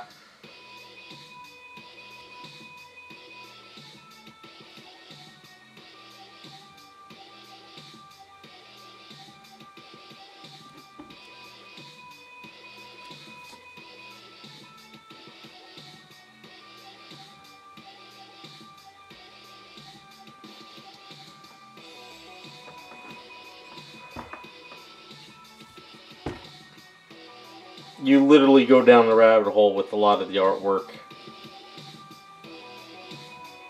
See, I love looking up artwork. It's kind of like, it's always been a pastime of mine, just to kind of sift through new artwork coming out. And DeviantArt posts a lot of new stuff, but a lot of it is not stuff I'm into. But I guess a lot of people do it because it sells, or that's what people are into, but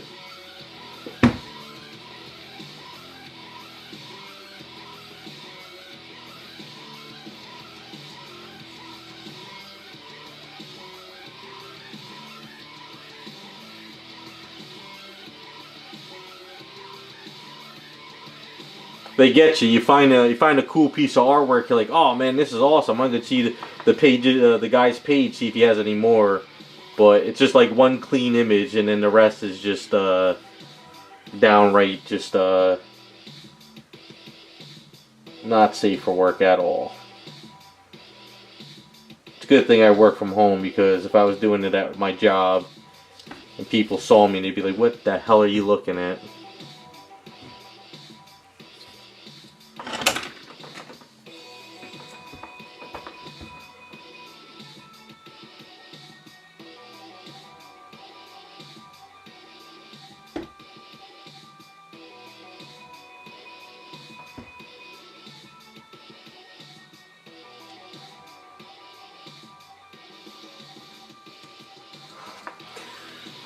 that's kind of, doesn't need to be super perfect. I think that kind of shows a nice little chunk of cleavage. Now the only thing is, where do I put the symbol?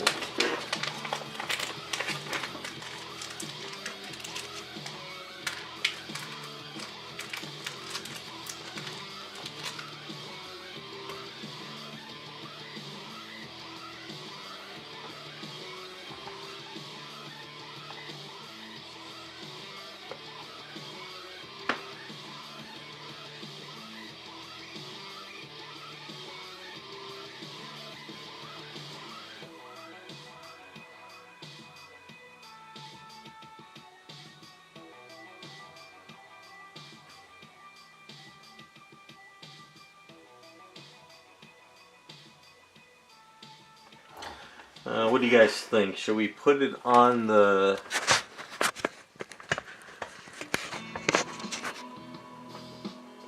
Where'd I drop it? Where'd it go? So do you think I should set it up over here on the clasp there, or do it like right there? Like over the seam?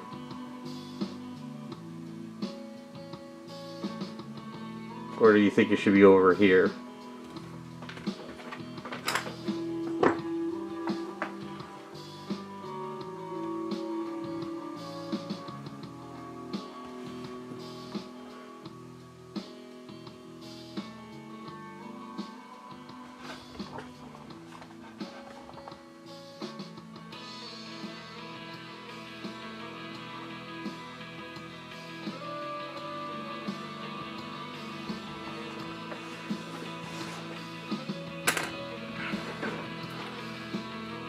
So, like here?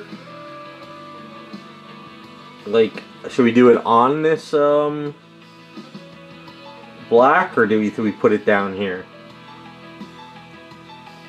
Because the way it has it's there, but I mean we can do it. Oops, kind of cut into this a bit.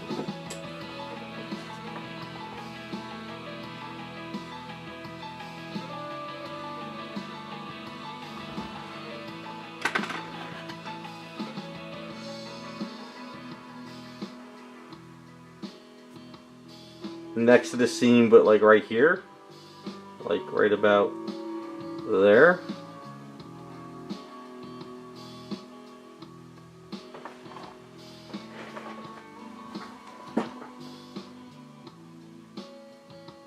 Over some of the collar.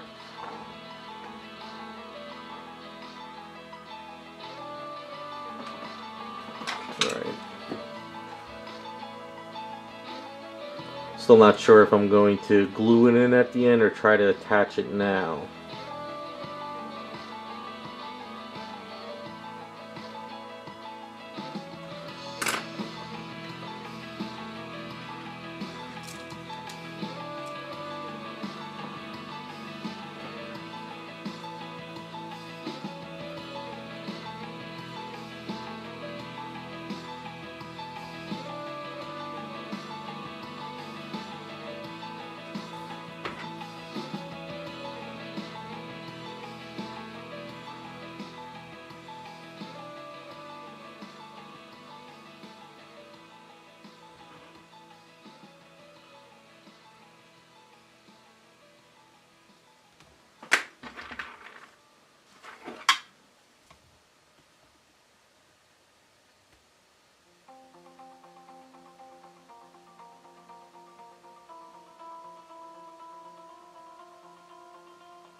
Alright, so half and half, is that what we're saying? Which, so, like, right there? Is that what we're thinking? Like, right there?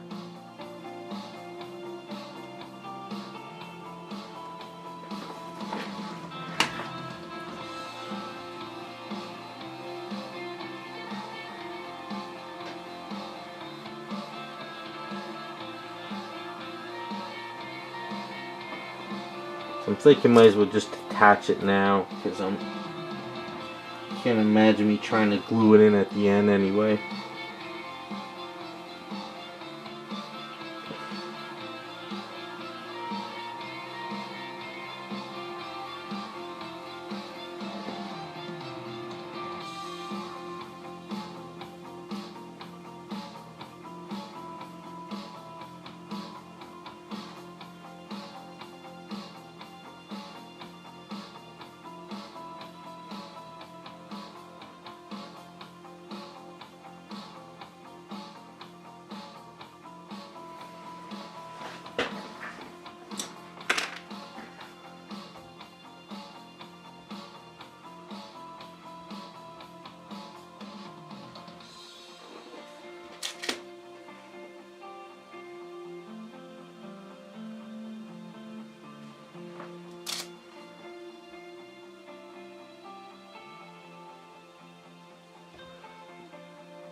I might have to Dremel into it. It's gonna stick out too far and look a little weird.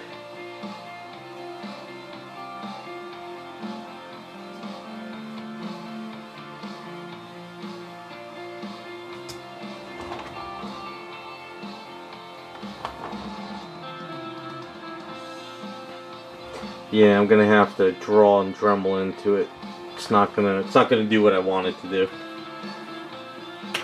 because it's just gonna snap off at some point. So what I'll do is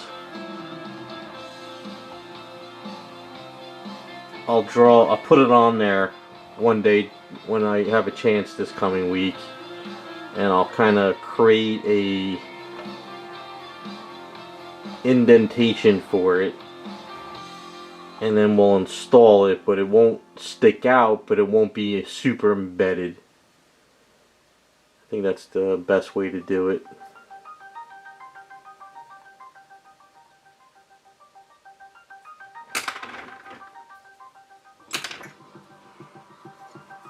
Because if it had like a key where I could sort of key it and glue it in at the end, it would be easier, but since I don't, I just know it's gonna break off at some point, so might as well just do it best way to get it in. This way I could sort of sand up all this piece too anyway.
Jacob, you're still in chat, right?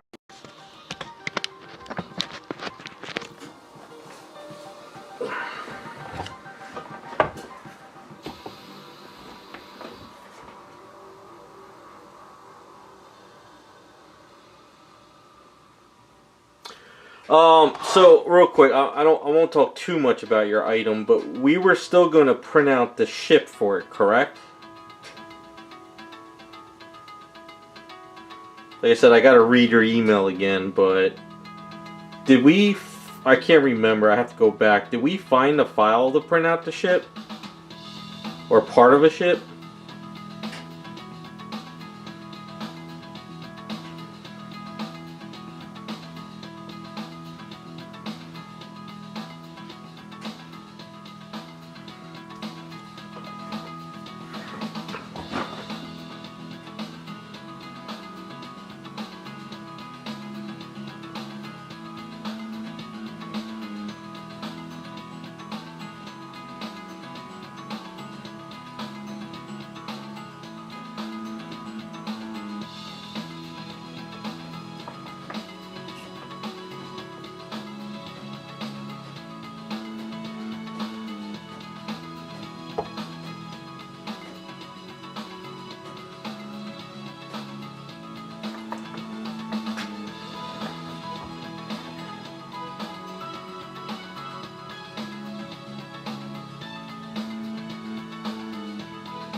Reuse the, but it's not a ship, it's a face, isn't it?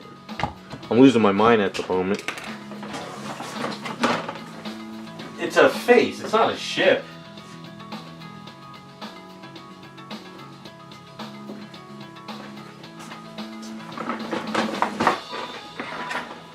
Yeah, I guess I gotta go over it all. I kept on thinking we were gonna print out a ship.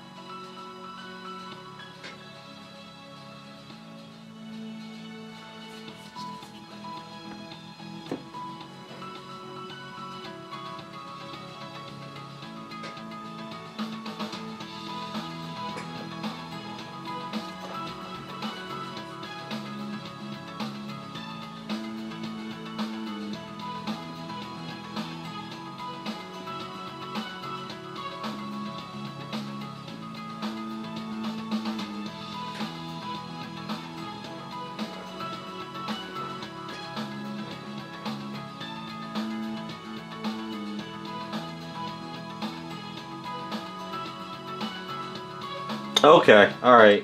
The only problem is I just have to create a key to where she's going to be keyed into. That's the only thing I have to figure out then.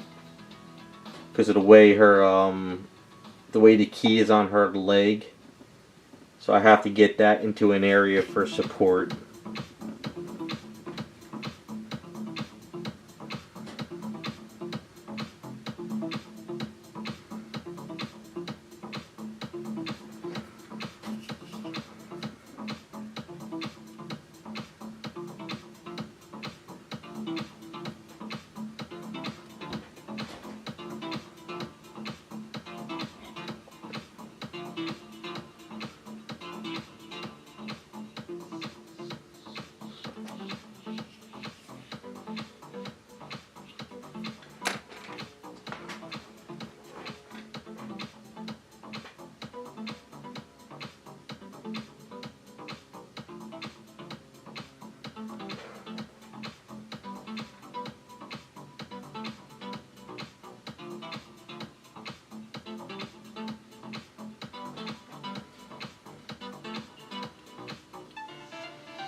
Well, yeah, we could sort of do the ship sticking up, or we can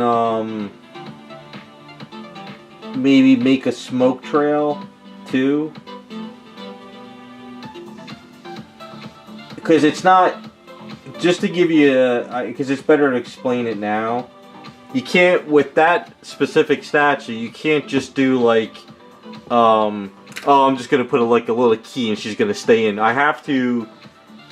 I've learned my lesson with this one only because of the way that resin is on that ship. What I've done in the past. Hold on, I gotta find a rod.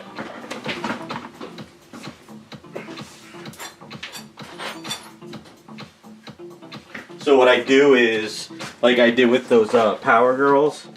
So if this is the base, right? And we're gonna put the ship on it. What I need to do is I need to put a rod through the ship, and I need to stick the rod up and then bend it. So it's got to be like an L. And then I have to put her key into there, but then also create around that key and have that supported. Because if I try to Dremel into that clear resin type stuff, because I think it's all clear resin or translucent resin, but that's painted, it'll shatter. That's the only downside. So there's a way of doing it. It's just I have to figure it out. That's all. Because it's got to be supported, and I have to support it with resin. So I mean epoxy. Otherwise, literally down the line, any kind of cracks or something, it'll just fall apart.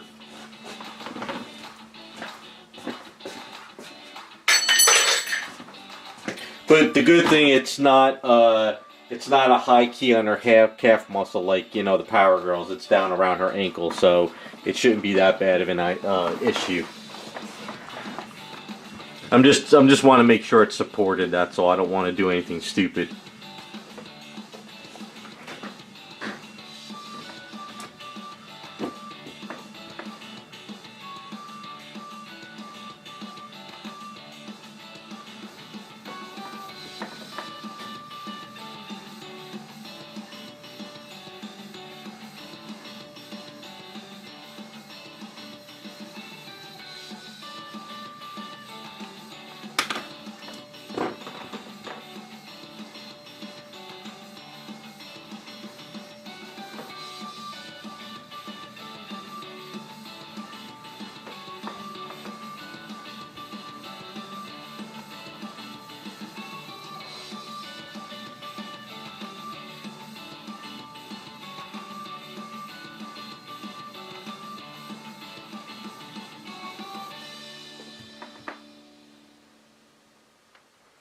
And next time, I don't know if I'm going to be in the garage tomorrow, but I think Monday or Tuesday I might get back into the garage and sand. So if I get the garage heated up, I'll probably strip down the statue.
Oh, okay, yeah, I mean, I can always, go over some of the stuff on stream and ask.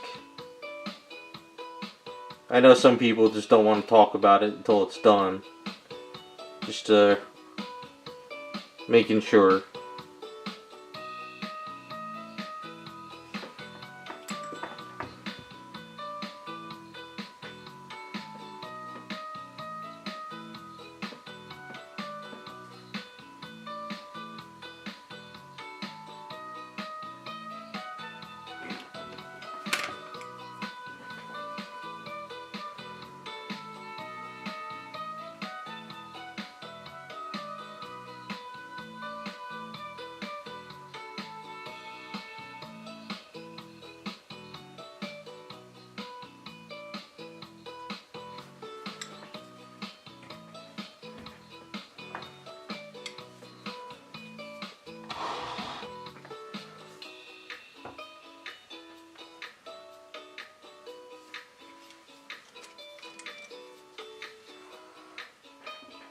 Now, the one thing I try not to do is show too many commissions on stream, only because I like to work on it for the person and not have other people come in and say, yo, you should do this or you should do that. I try to...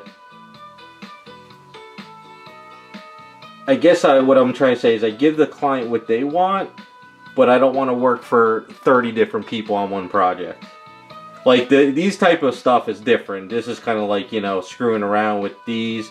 But when I work on a commission with somebody, I want to give it their item. Because I've known in the past a couple people have, like, taken the work in progress pictures and they'll post it on, like, a Facebook group. And then they'll come back to me and like, oh, well, this person said this and this person said that. And I'm like, alright, am I working for you or am I working for the Facebook group? So I try to limit that.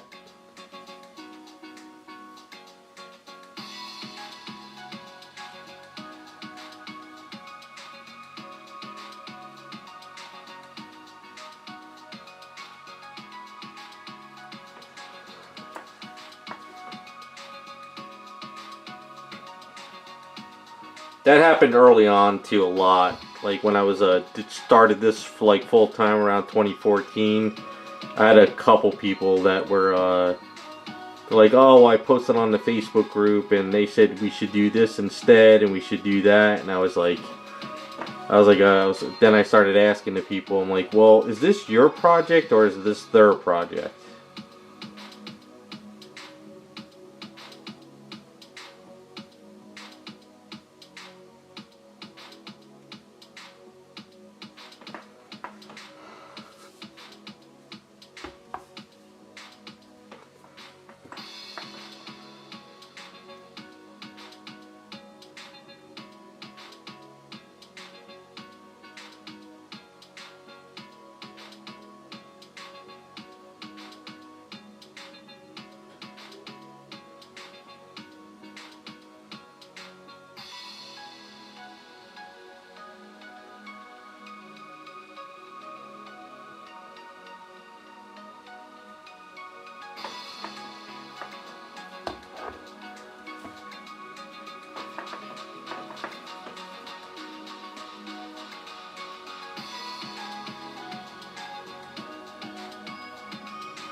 I don't remember.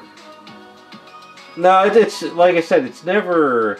You don't have to feel bad. If I felt something wasn't working, I'll scrap it. It's not... If it's not looking right, I'd rather... You know what it is, too, is if I'm working on something... And I know not everybody can do this, but... Like, say I'm working on this piece right here, and I send somebody an email, like, what are you thinking? And it kind of sucks, you know, it's still wet and I can pull it off real quick. But sometimes I know people can't get to me fast enough and they'll get to me after work. And they're like, well, I don't like it. And I'm like, damn it, it's all cured up and I gotta rip it off now, you know?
What we'll do is we'll just try to limit it on streams. Like if I just have a question that it's easier to ask you in real time, I will, but I probably won't work on it live on stream though.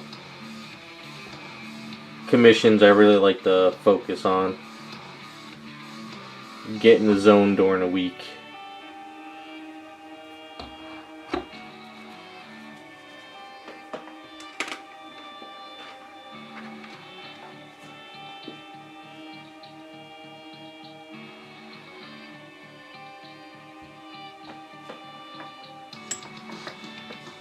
No, I get that. I know. And I know you want what you want, so but we'll get there. Slowly we'll get there. Just remember when I send you pics and it looks like this, it's gonna get sanded down and get cleaned up. I'm working for someone now. I think it's the first time I'm working with them. And they're fine. They're not giving me any trouble, but they're like, well, is it gonna get cleaned up? I'm like, well, yeah, I just got it. You know, I just got done working on it. It's still wet, but so they're getting used to how I work slowly, which is fine. And I don't expect everybody to. You know what it is? I think some people, when I first start working with them, when I send pictures, they're like, oh, well, you didn't do this yet. You didn't do that. It's like. I just like to keep people updated, so it's just one thing at a time.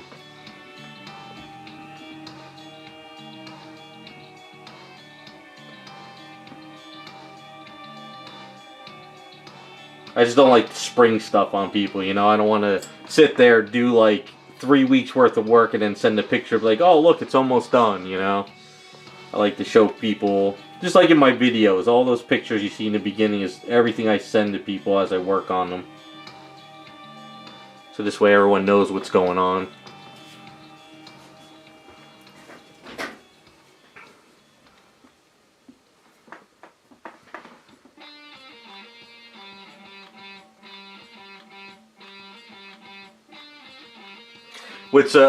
What you guys don't usually like when I work on these on stream, I'm trying to keep everything in the camera, but there's times when I'm like working on hair and I'll be laying back in my chair and my feet are up here on the desk and I'm just like in a comfortable position working on hair, and that's kind of hard to do on stream.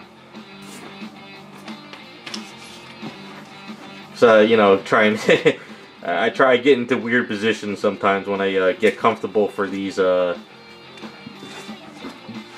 Getting into certain areas. And the other times too is like I'll have my headgear on and I'm getting into a really close spot and I'll never get the camera in there. I get paranoid when I work on commissions for people. I really want to make sure I get it done right. But this stuff, like these Jessica Rabbits and stuff for Patreon, it's kind of more of a laid back thing for me.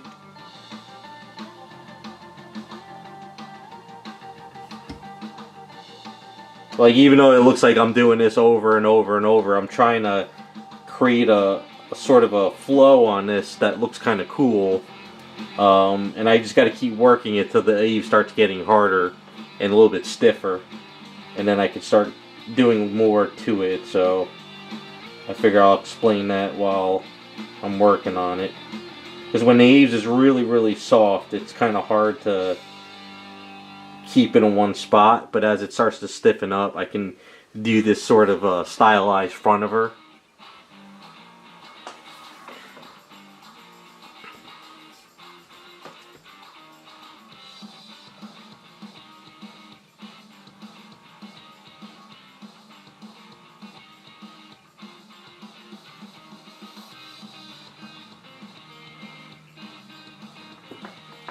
Plus, I listen to weird stuff too on YouTube when I get in the zone. I've been listening to a lot of this channel. It's like Reddit stories, so this way I don't have to look at the monitor. So I can listen to some weird stories of people with family drama and weird breakups, and so that's kind of a new kick I've been on lately. And then I found this other channel I listen to. It's called Malicious Compliance and real world Karen stories about people that deal with Karens at like supermarkets and stuff. If any of these stories are true, good lord, these people are nuts.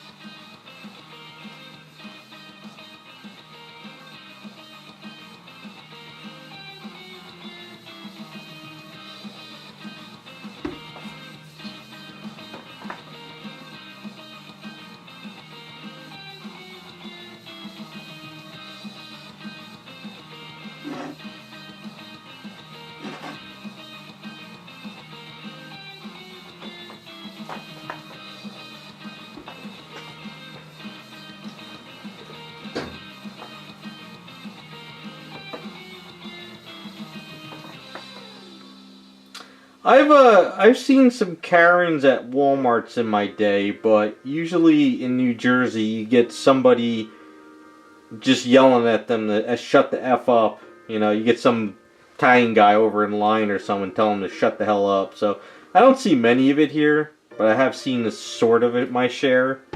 But I've never, the stuff I hear on YouTube, even if they're embellished, I've never seen anything crazy like that.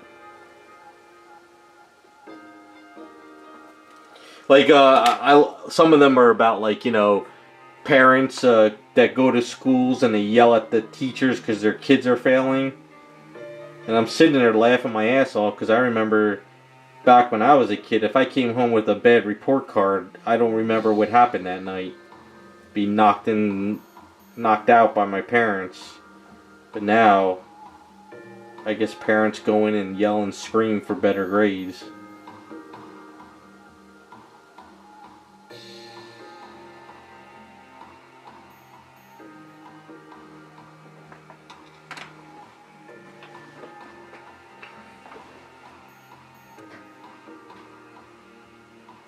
You know what? I don't listen to the horror stuff, but have you ever, he hasn't posted any in a long time. It's, Lazy Masquerade or something. I think that's his channel.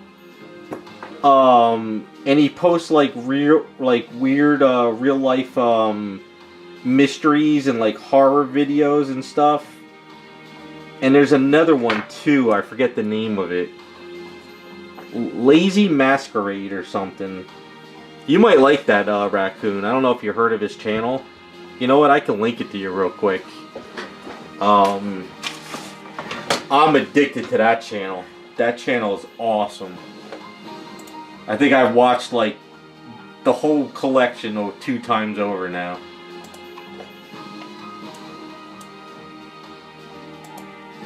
Because I don't think he's posted anything in a long time. Let me see. There's also another one called Riddle. Lazy Masquerade. Hold on, here we go. Oh, he did post one a day ago. I'll have to...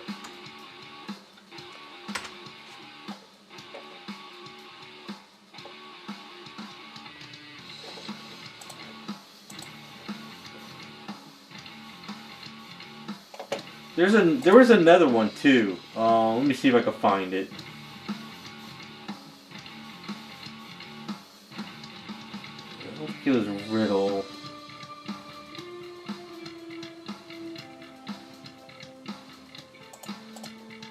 I don't know if that's it.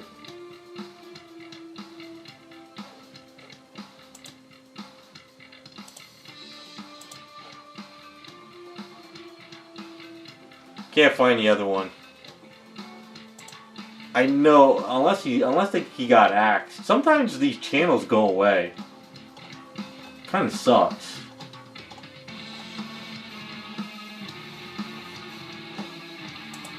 I love listening to stuff like that, though.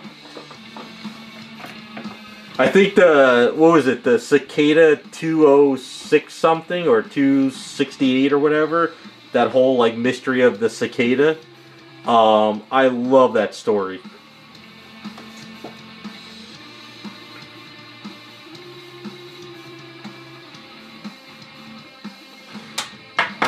Yeah, he used to, I think his early stuff he read the stories, but then he went a deep dive into, like, these, like, internet mystery stuff. It's pretty cool. I liked it. I like it.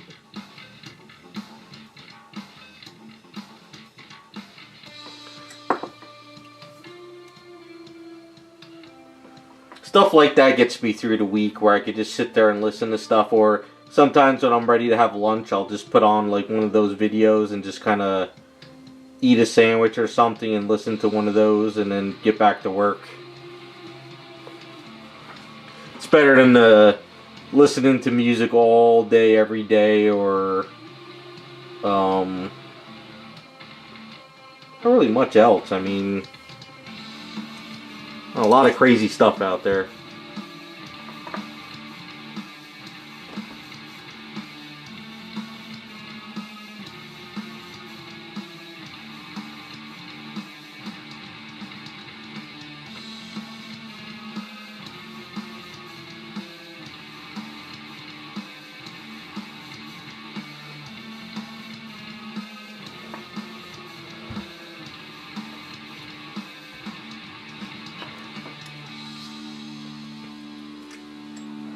There's another couple other channels that are like his. I've watched, but I haven't subbed to them. I'll have to find them again.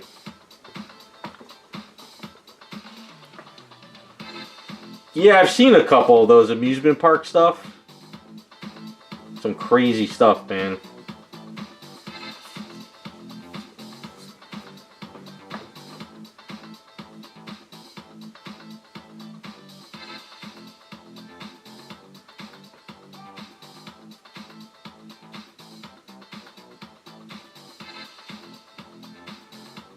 I've seen a couple videos where 4chan has solved like 40-year-old mysteries, and that cracks me up that a bunch of people on the internet could sit there, go through a bunch of pictures and files and everything, and they can solve a mystery that the police can't solve at all.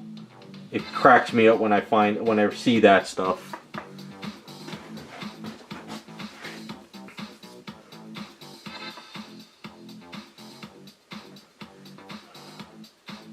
Yeah, I've been watching a couple of the superhero AI stuff. There's been a couple of them that are really cool.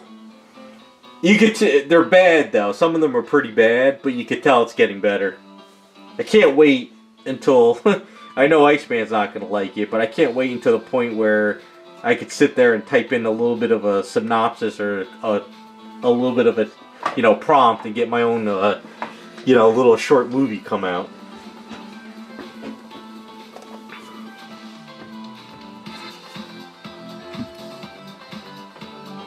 You're into that what's that new horror film? The guy with the white and black clown outfit? You're into that stuff, right? I forgot the name of that horror film. There's 3 movies of it. Terrifier, yeah. So I'm not really into horror films. I really don't watch them that much.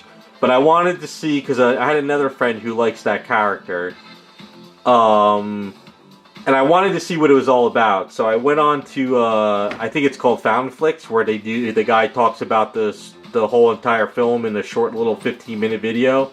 So I watched all 3 of his videos explaining it, and now I understand the meme behind the clown now, because I've seen a lot of the GIFs and memes of him, and I never knew who he was or what it was, but now I know.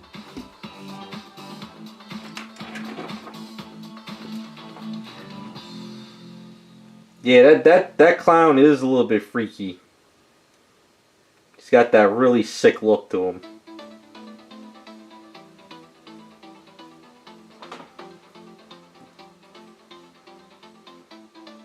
Like, I never saw Cabin in the Woods, so I finally watched some videos explaining that. So now I understand that whole little movie.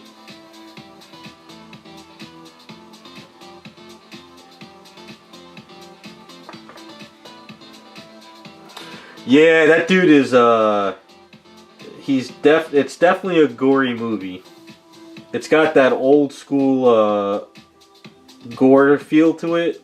Like, what was that magazine, Fangora? Is that what it was? It feels like he's from, like, that old era. Because isn't the guy who making those movies, like, from that era, too?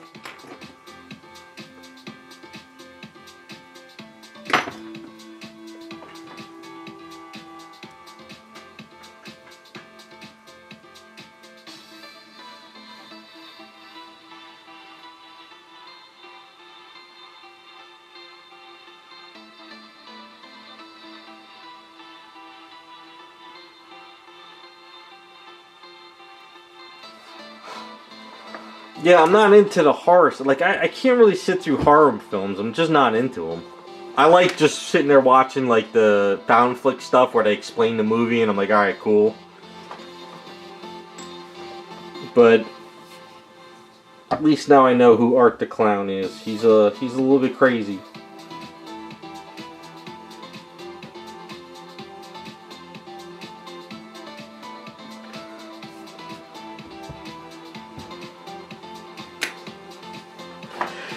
There's a Russian music group. They're called Little Big, and There's a guy in that group that looks like Art the Clown because he put some makeup on and he has sort of the same facial expressions. And it was kind of funny when I watched the found flicks on it. I was like, that looks like the guy from that group Little Big. If you want a really weird music group, look up Little Big. They're a Russian group. And their music and videos are hilarious. But the one skinny guy in the background that does like the piano looks like Art the Clown. You probably get a kick out of it.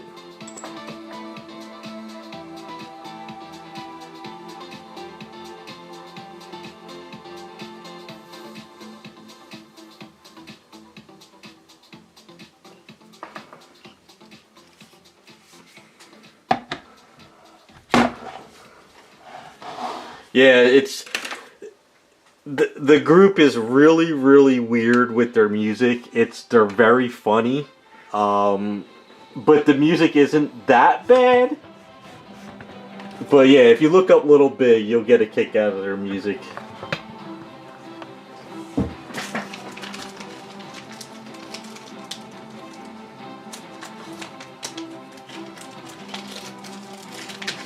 The one song, Little Big, I'm Alright, that song's funny. The video is funny as hell too.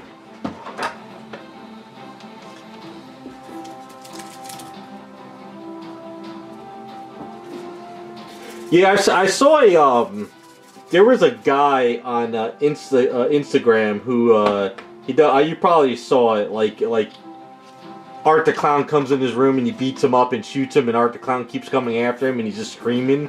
And after I saw that, I'm like, what the hell is this? That's kind of how I went down that rabbit hole.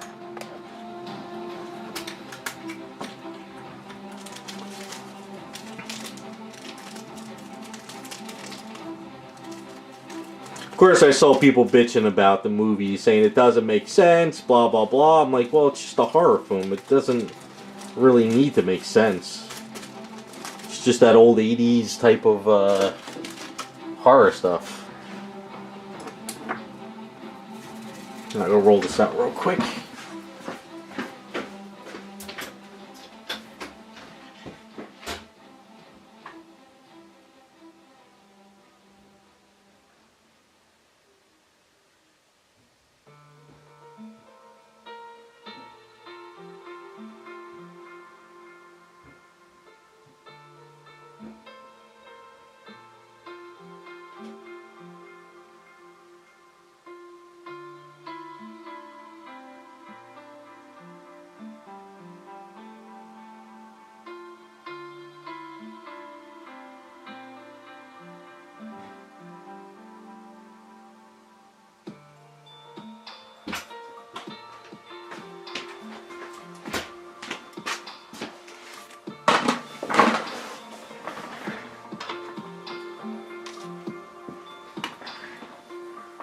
Yeah, I saw that by the third movie, it went to some kind of like hell pit, and even the guy says it doesn't make sense, but I guess that's what gives them more power to make more movies.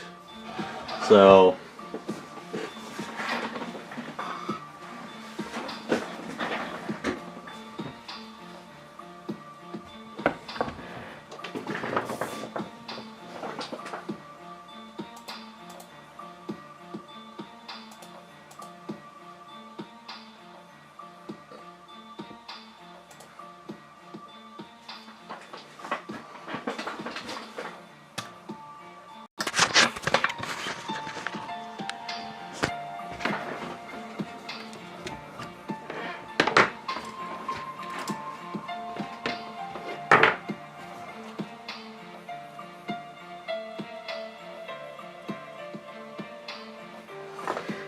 Yeah, a lot of people said that was good, actually.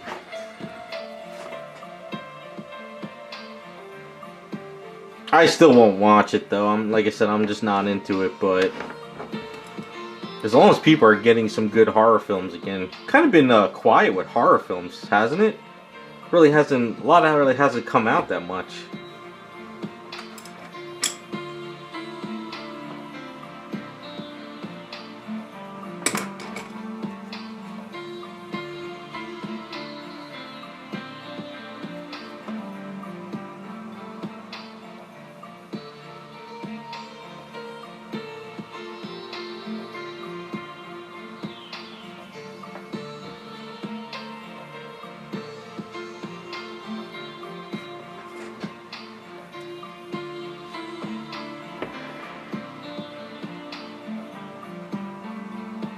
Was it a big year for slasher movies?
I think the only horror films I really loved was Nightmare on Elm Street stuff.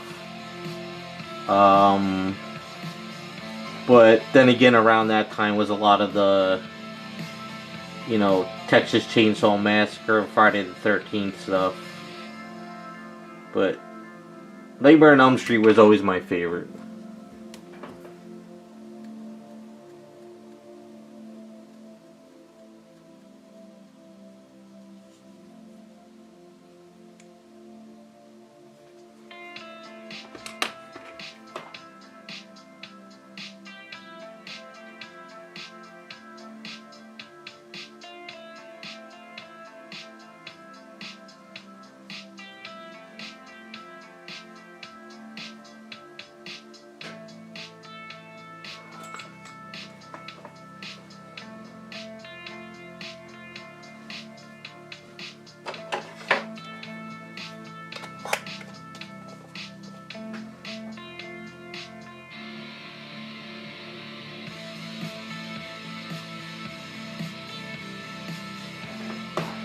I never even heard of those. I didn't even know she was still around.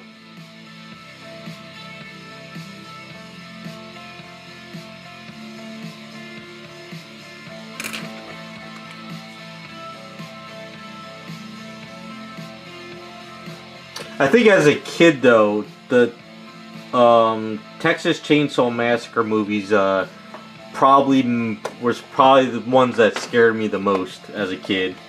I think because I forgot when the first one came out, but I think I went to a cousin's house and they made me watch it, and since I was the youngest in the family, I was kind of like, what are you making me watch?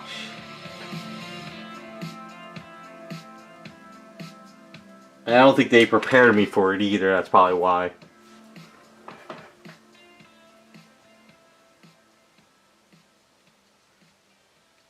Yeah, that's why I always said, like, going into the middle of nowhere and not knowing where you're at, it's kind of scary.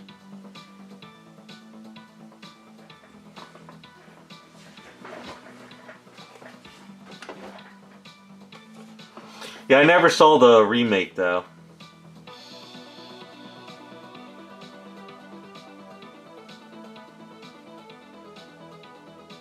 Yeah, the 80s stuff was, you know, you had Friday the 13th stuff. I never liked Chucky. Chucky, I never got into that. That Chucky stuff was kind of I don't know. I didn't really see it as scary. It just seemed that. So the Chucky stuff I didn't care for.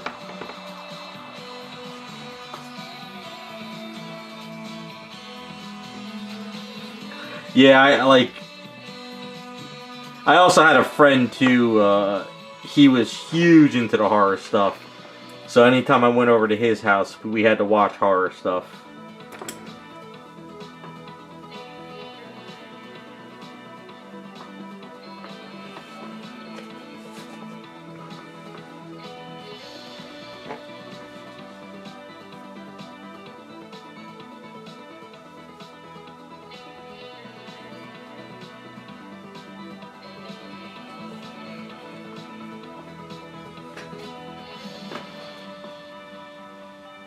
I guess you know what it is? I don't like the remakes. I mean, they probably were good, but I like, I guess because I'm so used to the old 80s feel. I saw that they're bringing back Return of the Living Dead. I saw a trailer for that. That's legit, right? They are making another Return of the Living Dead.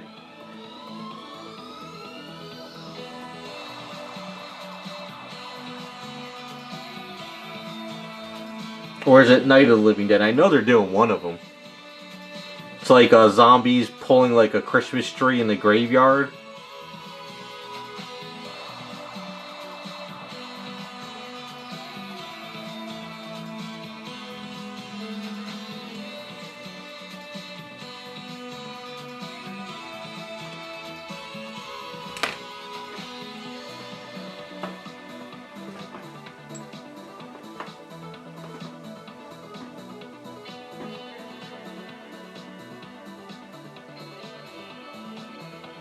Wasn't it,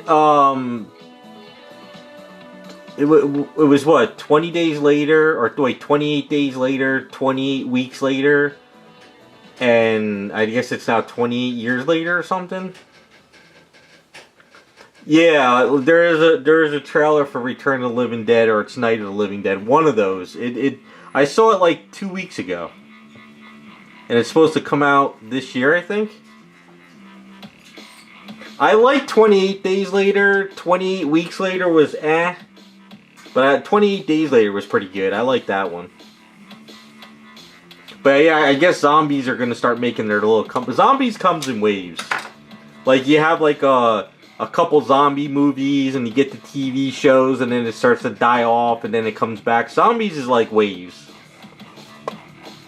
As long as we don't go through another wave of the teenage heartthrob movie crap, I'll be okay.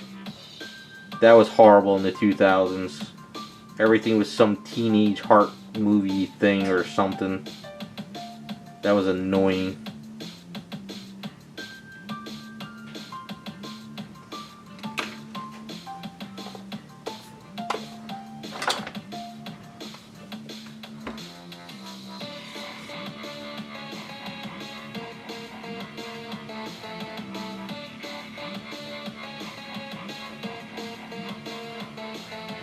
Yeah, none of that crap. No more Twilight or vampire stuff. That was just horrible. Yeah, like I said, they were bringing back the Return Dead series.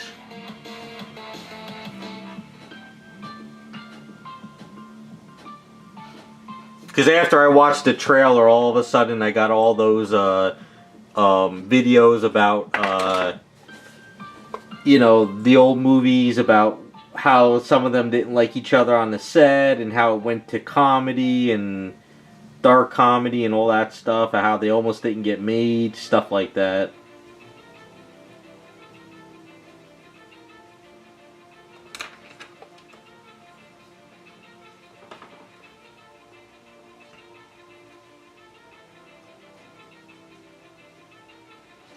A Toxic Avenger? Oh my god, how the hell would they do that movie?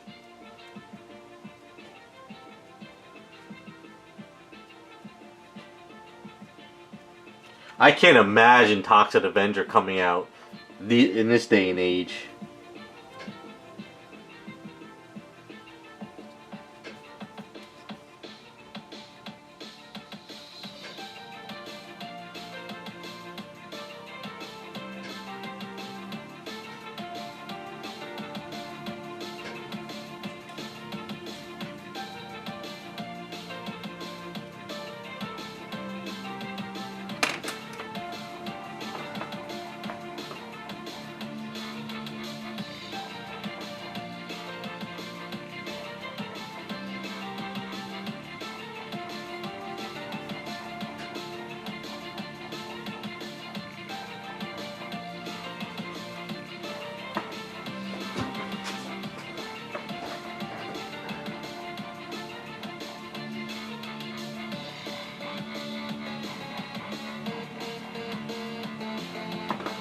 But I think what I'm going to have to do, though, is if the Return of the Dead series comes out, I'm going to have to watch the previous ones.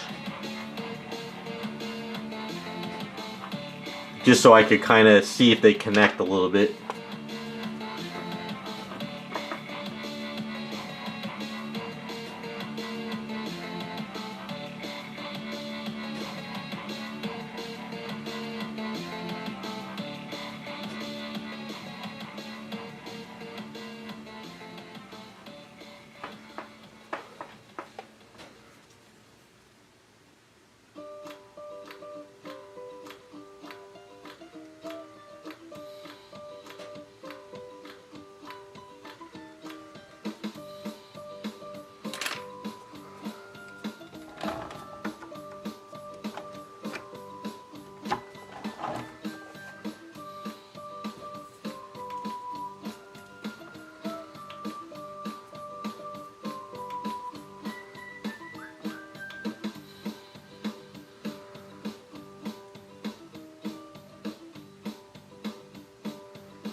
If that's the case, Jacob, it's probably something we would like, and they don't want to put something like that out. That's probably my guess.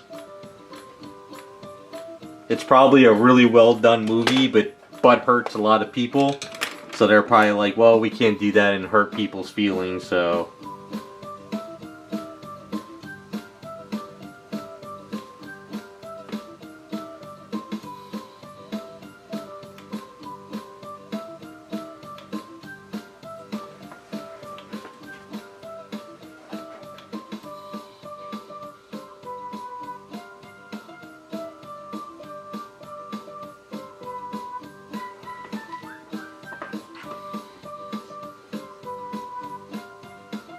Well, if horror movies come back, and it seems like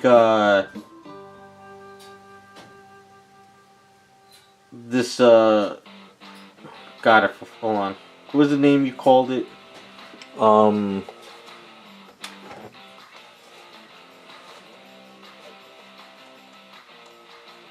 Terrifier. So if Terrifier starts bringing that whole like old horror film type stuff back again, somebody will probably pick up the Toxic Avenger and distribute it. Because from what I understand, there's a lot of movies that have been made, and they're just collecting dust until somebody's ready to release it.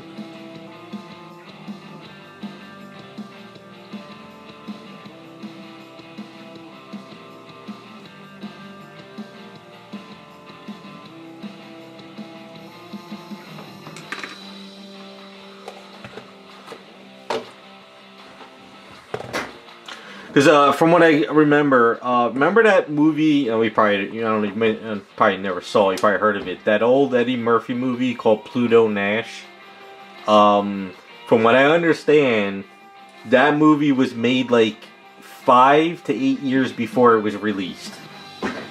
Because supposedly it was so bad that they knew at that time it would nobody would ever go see it. So they released it at some point when there was like nothing at the movies, and it was just something that you could get out the door, and then they released it. So I remember reading that a lot of movies are like that. They're sort of collecting dust, and once they feel it's good to release it for the movies, they send it out. At least that's what I've heard when that came out.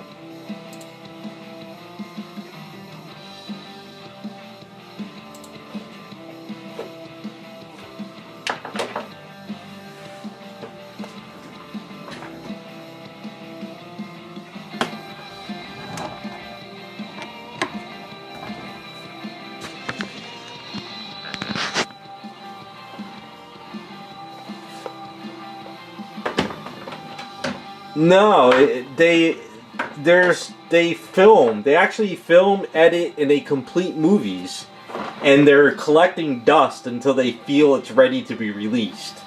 So there's a lot of movies that like back in the 90s and the early 2000s that were actually filmed, edited, and they were ready to be released, but the the production companies were like, if we release this movie now, it won't do well as if we release it maybe in 2 years or something. Because, you know, I guess they wait for when it would be, like, sometimes, you know, like in the 90s, we had like that 1 or 2 summers where everything's action Mission Impossible movies, and then we would have like the comedy movies come out, and then it went to the teenage heartthrobs, so they try to release stuff when they feel it's going to actually make money. So there, supposedly there's also a lot of movies that have been made but have never been released ever. But Pluto Nash was one of those that was like filmed and finished, and it was like collecting dust for like 5 years, I think. And then I think it was like one summer or whatever, when there was really nothing being released, they sent it out. From what I understand. There's probably tons of stuff that's like, you know, they filmed and they never released it.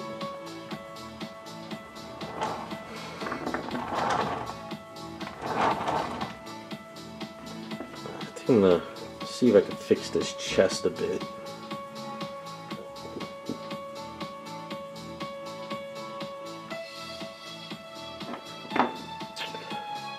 Yeah, you think that would be a perfect time, but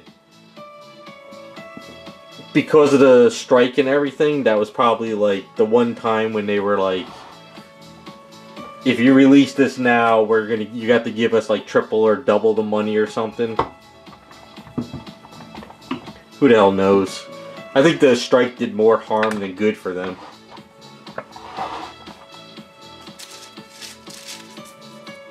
I think more companies now are looking to see if they can do more AI than anything.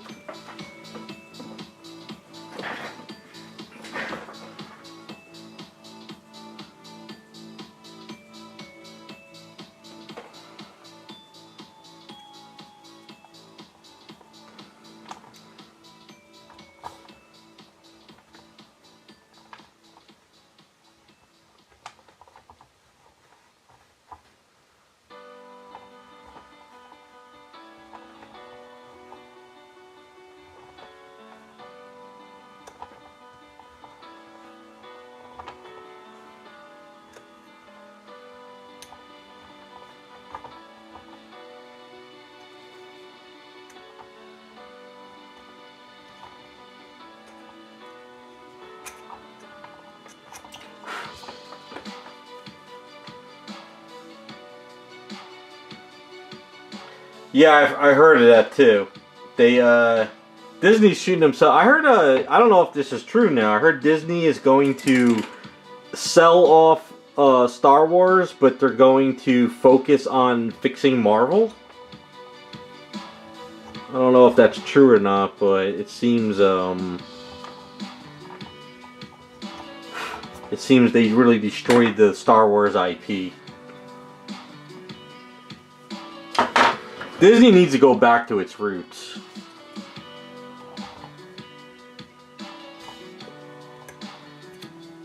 Like, I would love old school animation to come back, but sadly there's no animators anymore.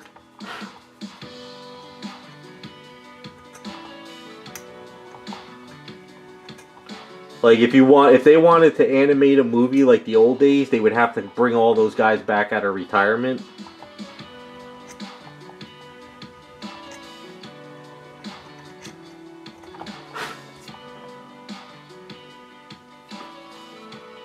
Oh my god, I can't wait either, Raccoon. Oh my god, I cannot wait. That actress is so insufferable. Holy crap. I've never seen anyone with such a ego. Like she is better than anybody in the world. It's crazy.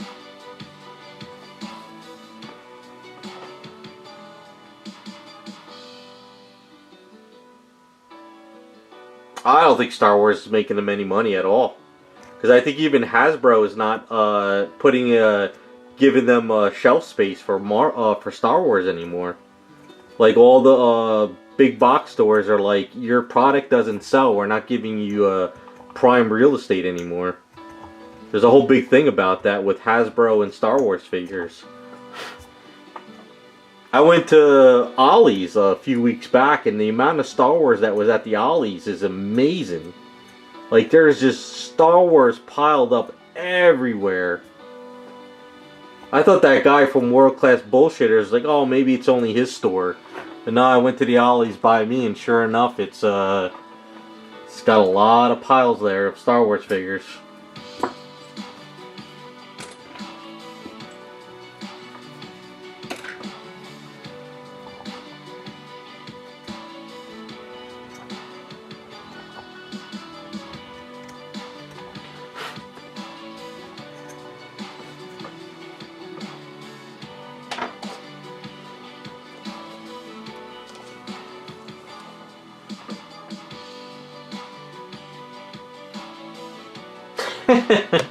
I think you spent too much, Raccoon. You should have waited till it was like 1 penny. Didn't they, wasn't Walmart at one point selling all those, that Rose, character from Star Wars for 1 penny?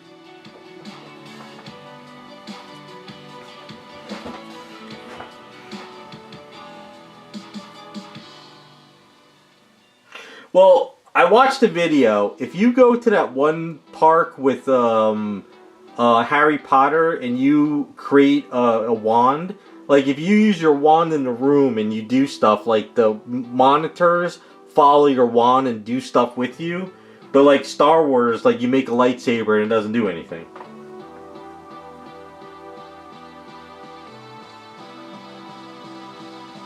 No, see, from what I understand with Hasbro is Disney dictates of how many toys they have to make and how much they have to produce. I don't think Hasbro's allowed to say, oh, well, we only want to make this much because we know it's only going to sell. I think Disney, from what I heard, Disney makes them overproduce what they can sell. So I think Hasbro is losing money.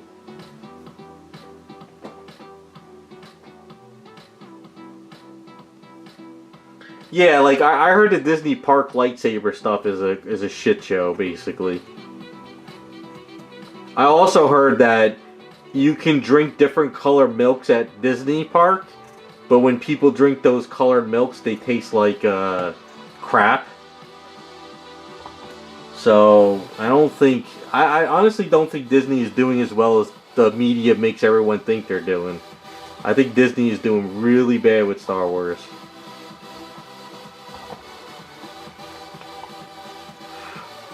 Unless you watch the shill channels.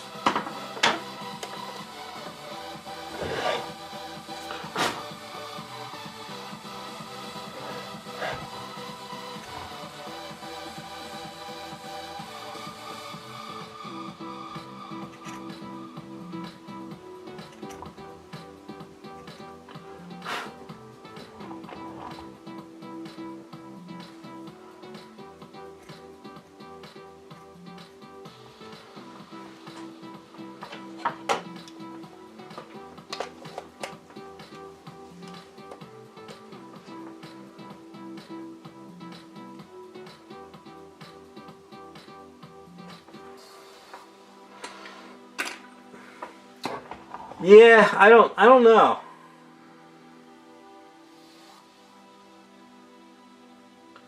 Oh no, there was a guy in Saudi Arabia that wanted to buy Star Wars for double what they paid, or something like that.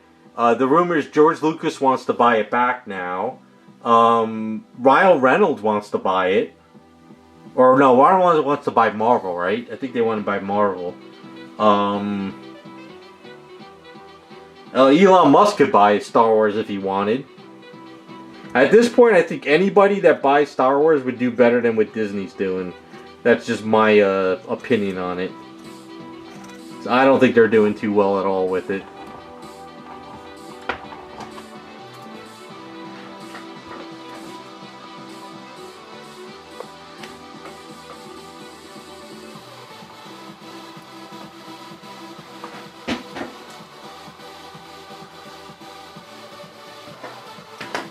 I mean, I've never seen to the point where Star Wars figures and merchandise just doesn't sell like you used to, you know?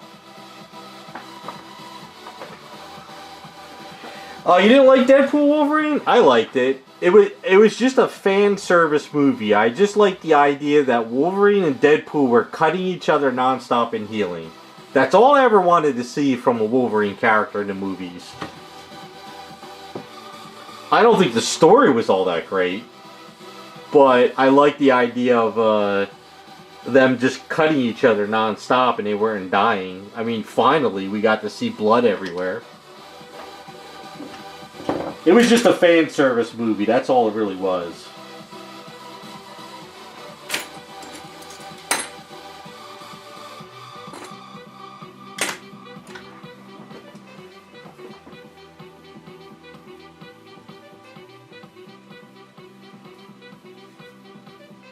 Although Blade was awesome in that movie.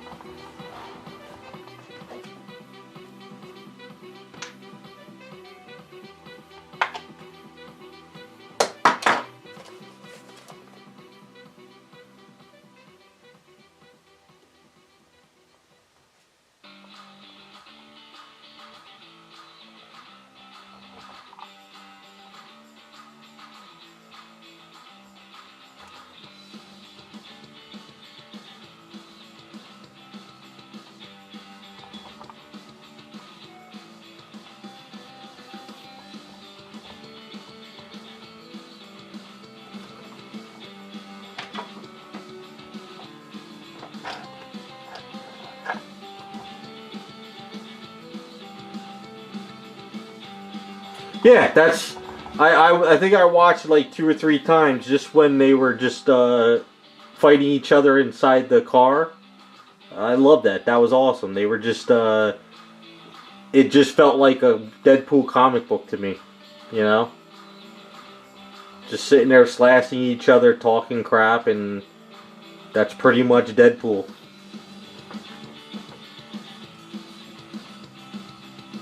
I forgot who I was talking to. They were like, "Oh my God, Ryan Reynolds doesn't shut up," and blah blah blah. I'm like, yeah, but that's the Deadpool character. If you ever read a Deadpool comic book, a good one, that's pretty much Deadpool in a nutshell.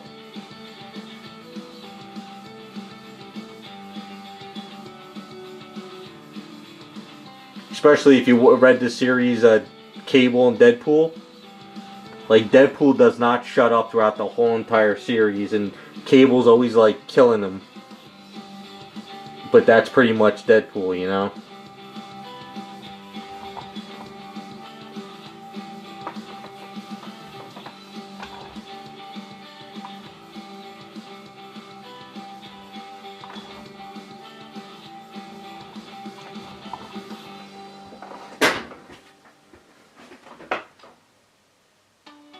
But I got to see Age of Apocalypse Weapon X. That was my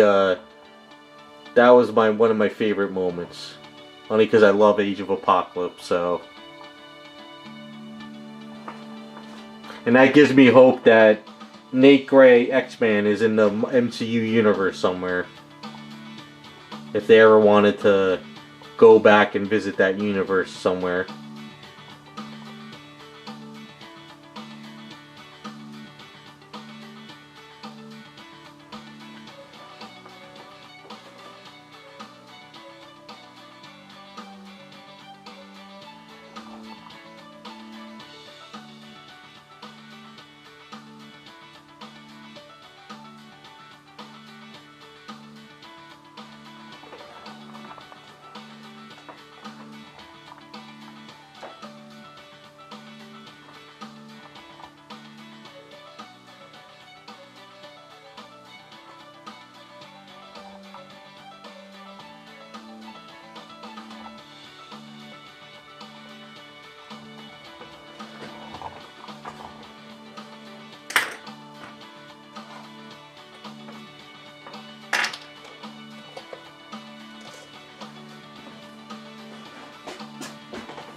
Yeah, but the only problem though is the comic books get away with a lot more than Disney would ever allow in the actual movie.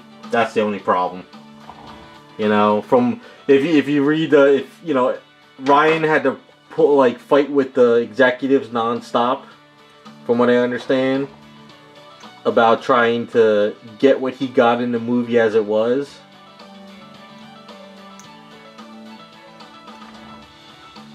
I don't know. I think sometimes I just think Disney has too many suits telling everybody what to do. When if you just give it to somebody who knows what they're doing, you'll make money.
Oh, I've said it for years that Kevin Feige doesn't know what he's doing.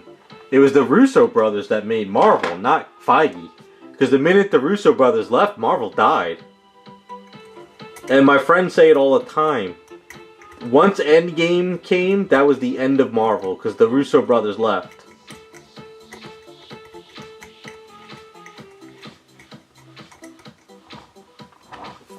Feige doesn't know what the hell he's doing. Because the minute the Russo brothers left, because I think the Russo brothers saw the writing on the wall with all these, you know, stupid movies that they were planning on making. They were probably like, yeah, okay, I'm out. They're like, I don't want to be associated with this crap.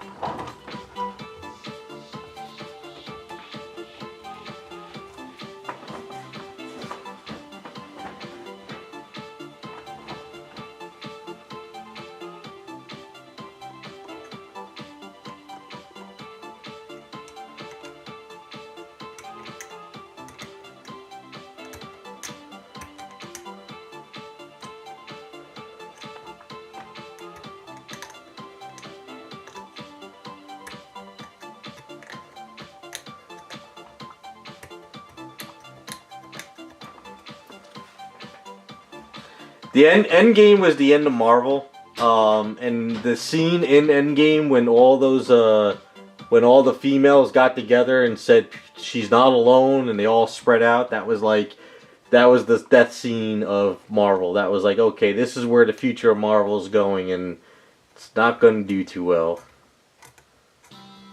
You could tell they shoehorned that scene into the movie.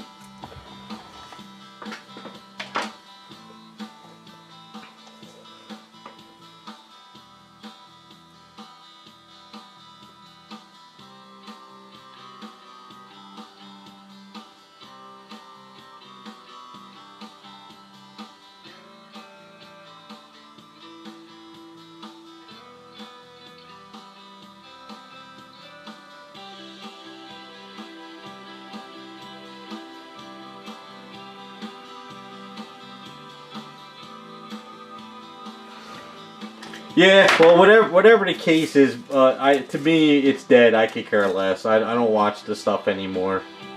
I just believe that the Russo brothers knew what they were doing. Yeah, Winter Soldier was awesome, but once he became Bucky again, they toned him. They made him like a little bit of a, basically a horrible character. He was a badass in Winter Soldier. Now, I saw the trailer for Thunderbolts, and it looks like it's just going to be a typical, sort of comedy Marvel again. It doesn't look like it's going to be that. I don't know. It seems like they're trying to make everything funny. I didn't even watch that Thor, the last Thor movie that came out. When I saw the trailer, I was like, nope, ain't watching that one.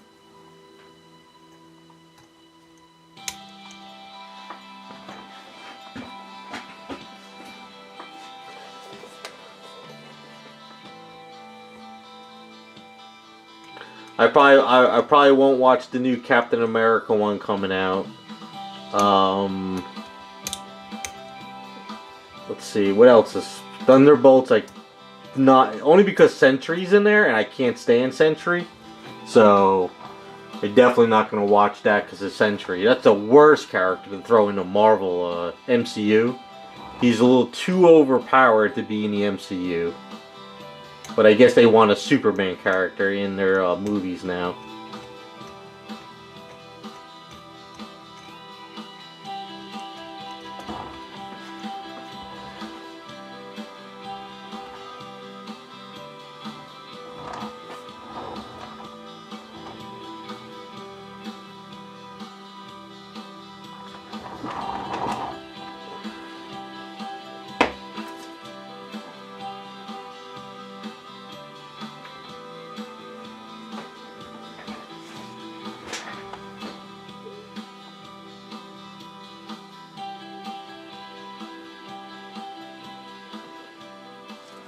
Nah, it won't happen, Raccoon. And if it is, it's not going to be a Sinister you want to watch, probably.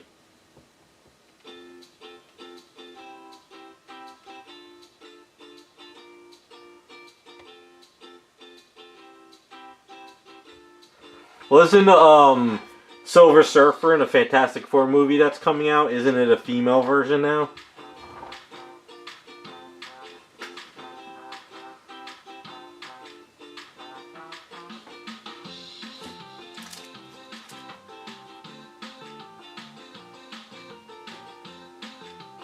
Yeah, I was joking with my friends about the Daredevil show.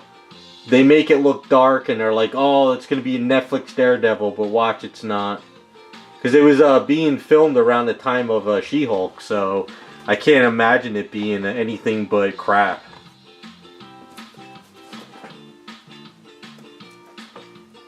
I got no faith in Disney. I just got no faith in them at all anymore. Like, I really just don't care what they do.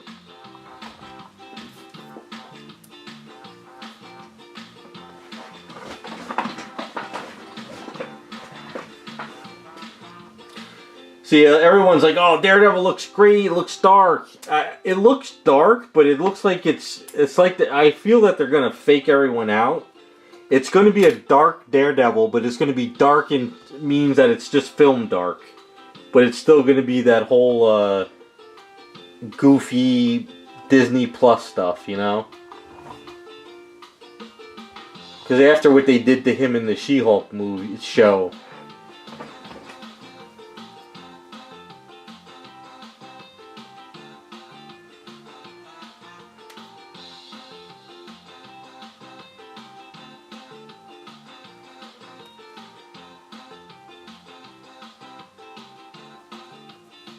It's alright. I'm all for seeing Disney tank everything all over again. That's my entertainment now. Seeing what new thing can they do next to really make everything crap.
I mean, you got tons and tons of characters people would love to see, and they keep trying to force the characters nobody wants.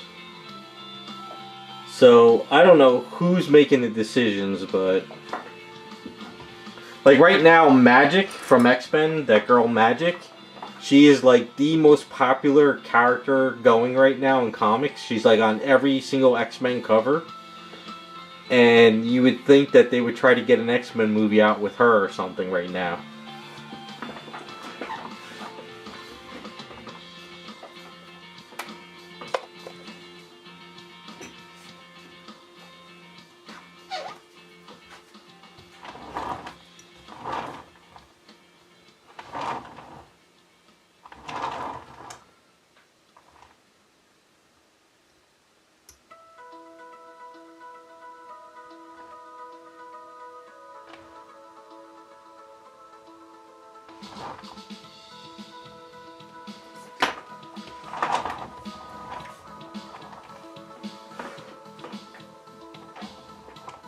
Okay, got a little bit of cleaning up to do on this now.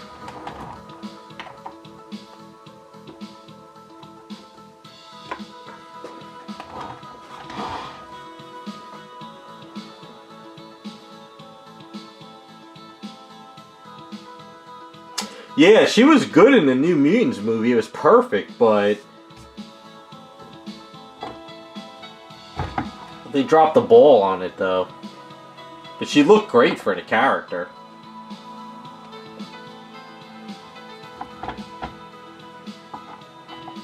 Yeah, I don't know. It's like, I don't think they're talking to fans anymore. I think they're just like a bunch of suits in a room, and they're all just, or they're listening to people on Twitter. Like, I think Disney and Marvel has forgotten about the fans. Like the people who read the comics all the time, grew up with the comics, and like, I don't know who they're listening to. I don't know what they're trying to do anymore, but if they would just get some good fans and listen to them, they would be able to make some stuff everybody wants to see.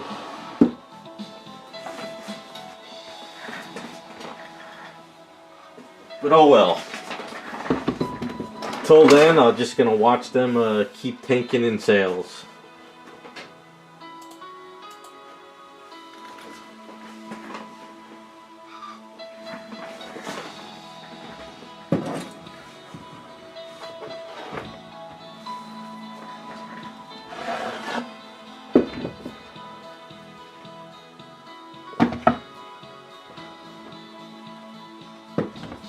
Wash these out real quick.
Yeah, Disney's a wreck. Disney is an absolute wreck, but oh well.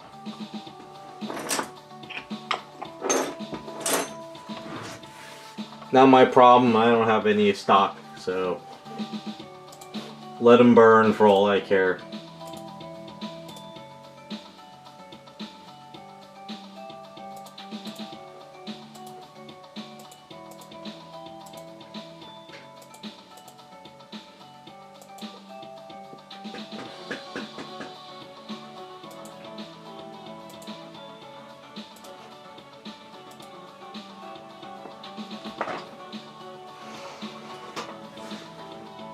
Yeah, what do they call it? Dismal Disney.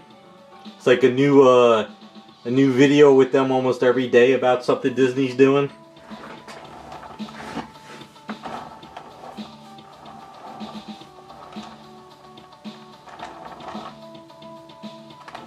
Alright, I think the straps work pretty well on her. I'll be able to paint the underside of them, at least. And we'll just do some clips after I sand it down and prime it up. Yeah, I think that worked out pretty well. This is the biggest concern for this one, is to get these straps on. I'll just have to sand down this areas best I can. Prime it up and clean up a bit. But these worked out pretty well. I'm just gonna have to clean up this section here. This one looks okay.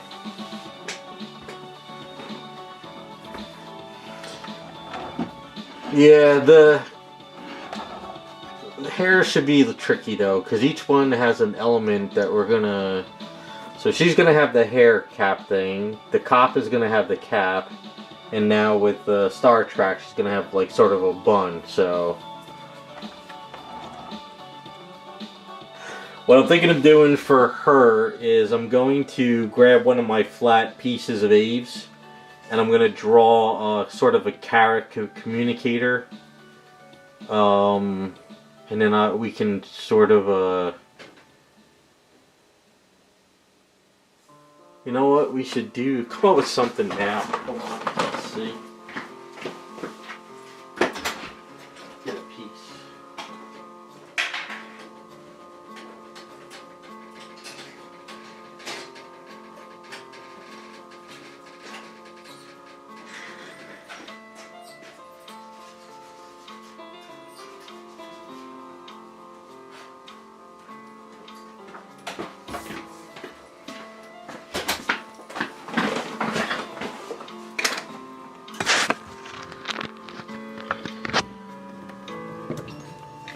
So if we do a carrot communicator, right? So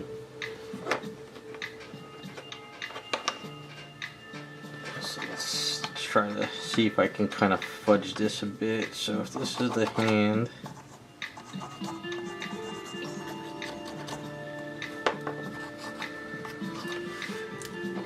all right. So I think I need a more this way.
What if we sculpt something like this in her hand, right? Like a carrot. And then, you know, when I paint it, I can do something like a little bit of a line type of thing in there for like the screen. This outer edge would be raised a little bit, but I can make it thicker though. It won't be just flat. Maybe it could be like this part is flat, but the carrot is kind of like half of a carrot, you know? Like this part is like, you know, like the carrot is like half thickness, so it's sort of like rounded in her hand. And then this could be like an antenna, but it's more like the carrot stalk thing. I don't know where it would go though yet, but that's what I'm thinking, like for her hand. And then it'll be, this would be painted orange, and then this would be painted orange, but then this screen would be like a computer screen type thing, and that would be in her hand. What do you guys think of something like that?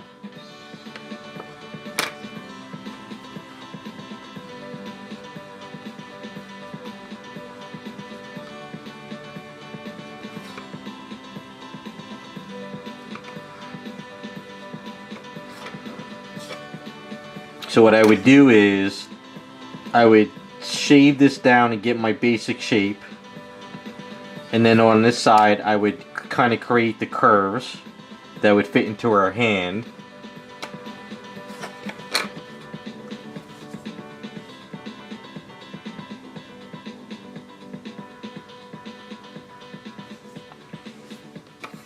Opened.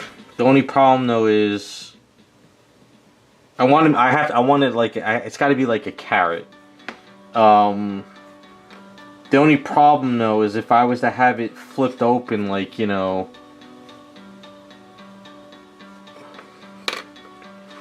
would it be flipped open from the top then?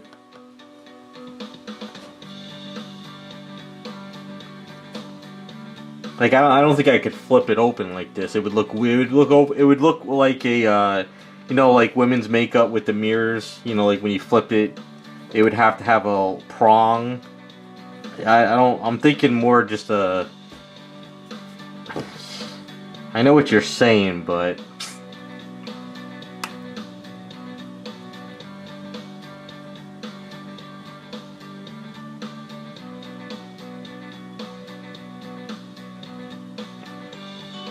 The only problem though is, how would I do it where it wouldn't break?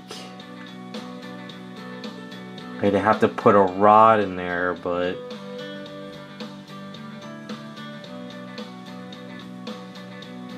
the only other way, but the problem is if I did it with a sheet of metal and then I opened it, nah, that won't work.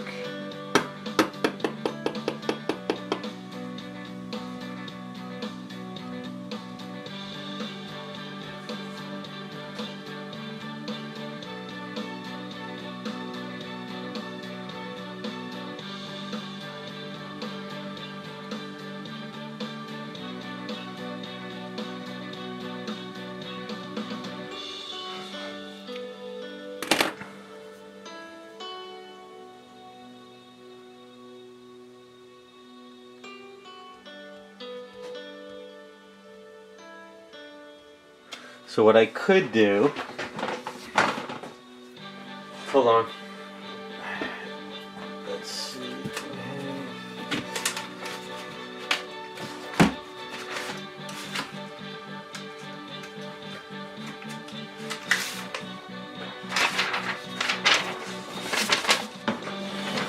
I could try this, but I would have to do it with a piece of metal. So what if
So you're thinking of something like this.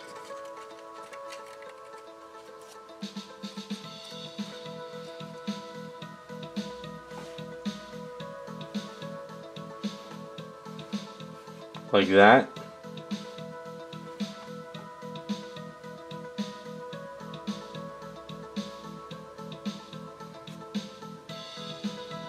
That's kind of how they flip, right? You thought like a flip phone.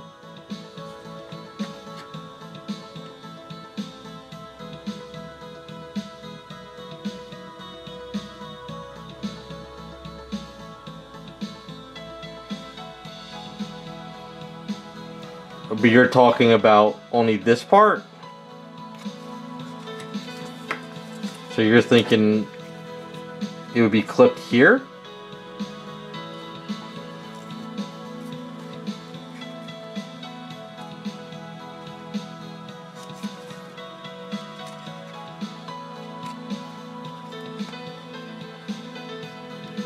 Well, if I was to do it this way, right? Like this, what I would have to do is this, both these sides would have to be thick, almost like a full carrot. And then what I would have to do is I would have to Dremel into this one,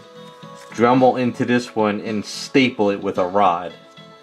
And then connect the two pieces together, and that's how it would stay.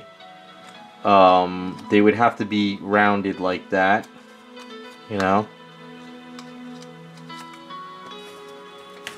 So that's the best way I think I could do that.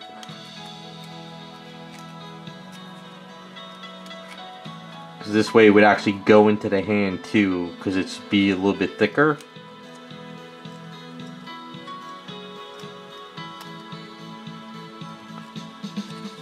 So let's see how this would look in her hand.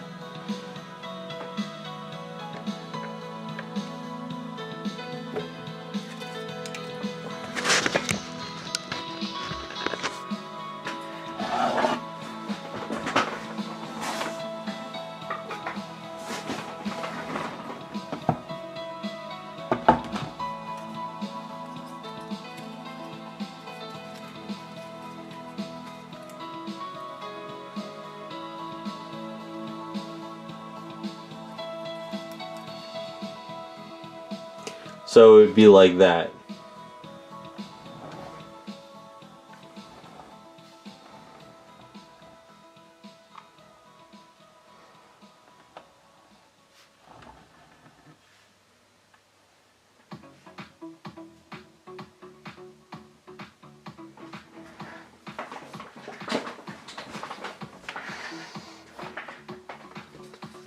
Yeah, so I don't know, that would look kind of weird, right? So you're thinking, so what if I did this instead?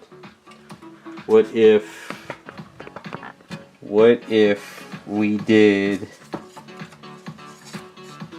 what if we cut it here, right?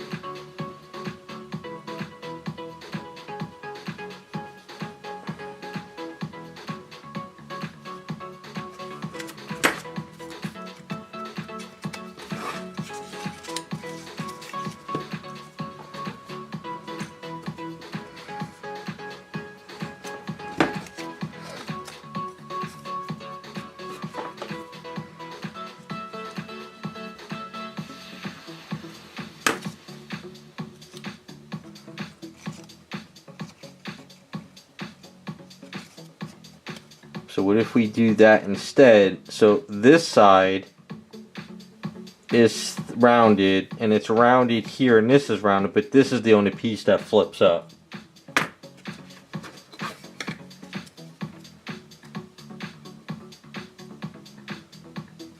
And then this way, this is the carrot.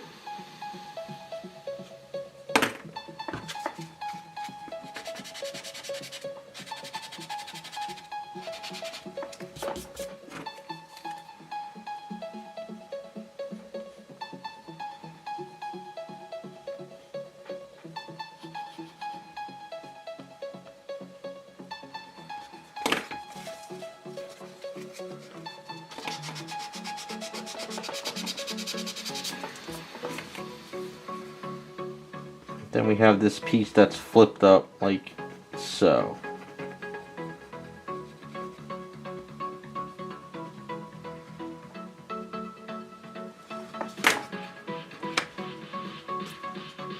Like that. And then in here would be the communicator area screen.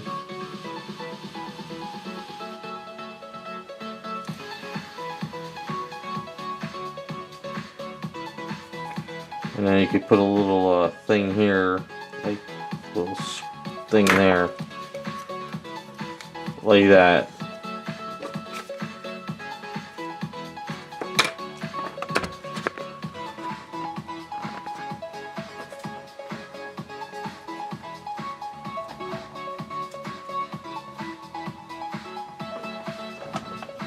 Like that. Oops.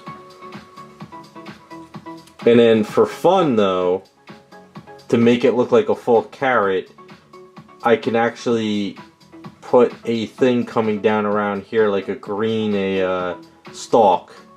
So this way this is orange and it's still got a green stalk coming down.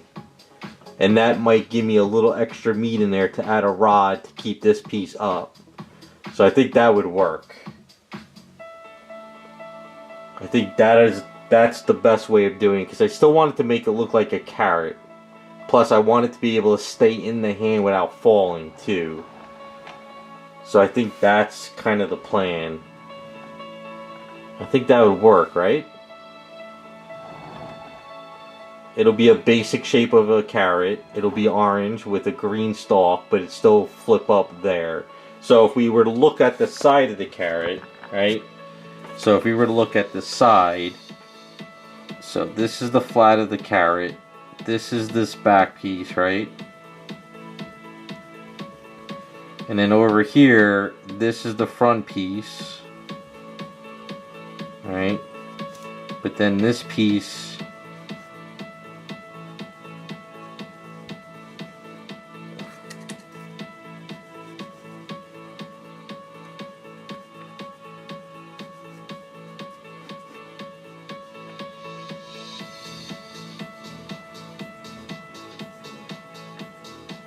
so that's how we would be looking at it from the side. So her fingers would be coming around here, right? Your fingers are around here, and then the thumb is over there. And then what I do is I could put a little stalk coming around here to sort of help lock it into place.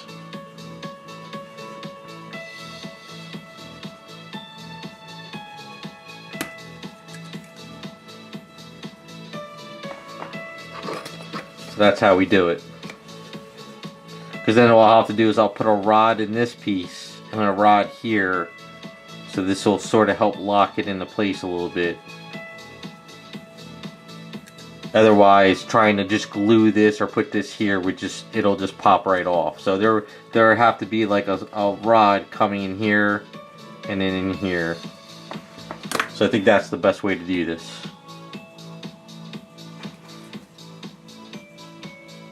So this is kind of like a communicator, but it also will look like a carrot.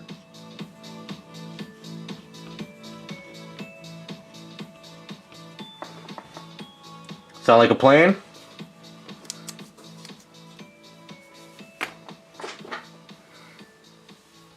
It's gonna take a couple steps. So what I'll do is I'll get this chopped up, and then I'll try to chop another piece that copies this one here. And then what we'll do is we'll have to build out the back of it, and then we'll have to build out the front of it. And then we'll have to see how much meat I have in there to kind of create this little flip piece. I know how to do it. It's going to take a couple extra steps. So at least we have a start of it. And that'll be the communicator. And that will be the communicator. So it'll be like that.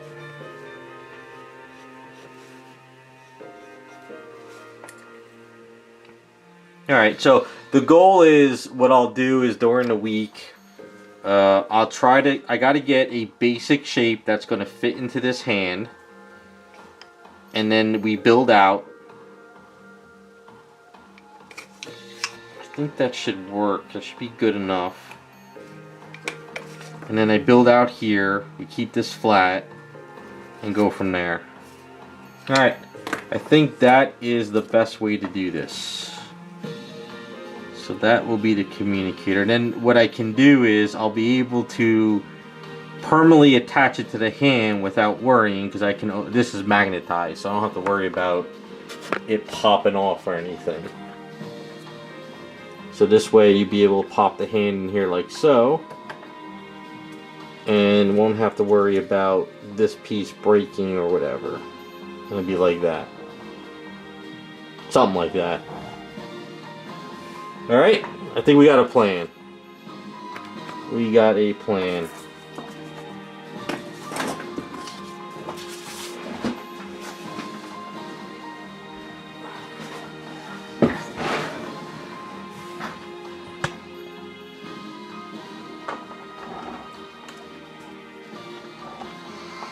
Alright, that is where I'm calling it for the night.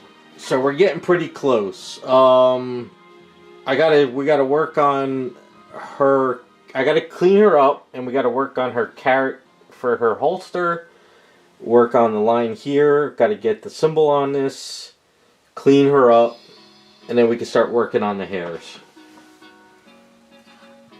So that's kind of where we're at. Alright, that's where I'm calling it for tonight, guys. I'll be back next week. Jacob, I will get in touch with you once I get the item stripped down. And this way we can start planning on all that.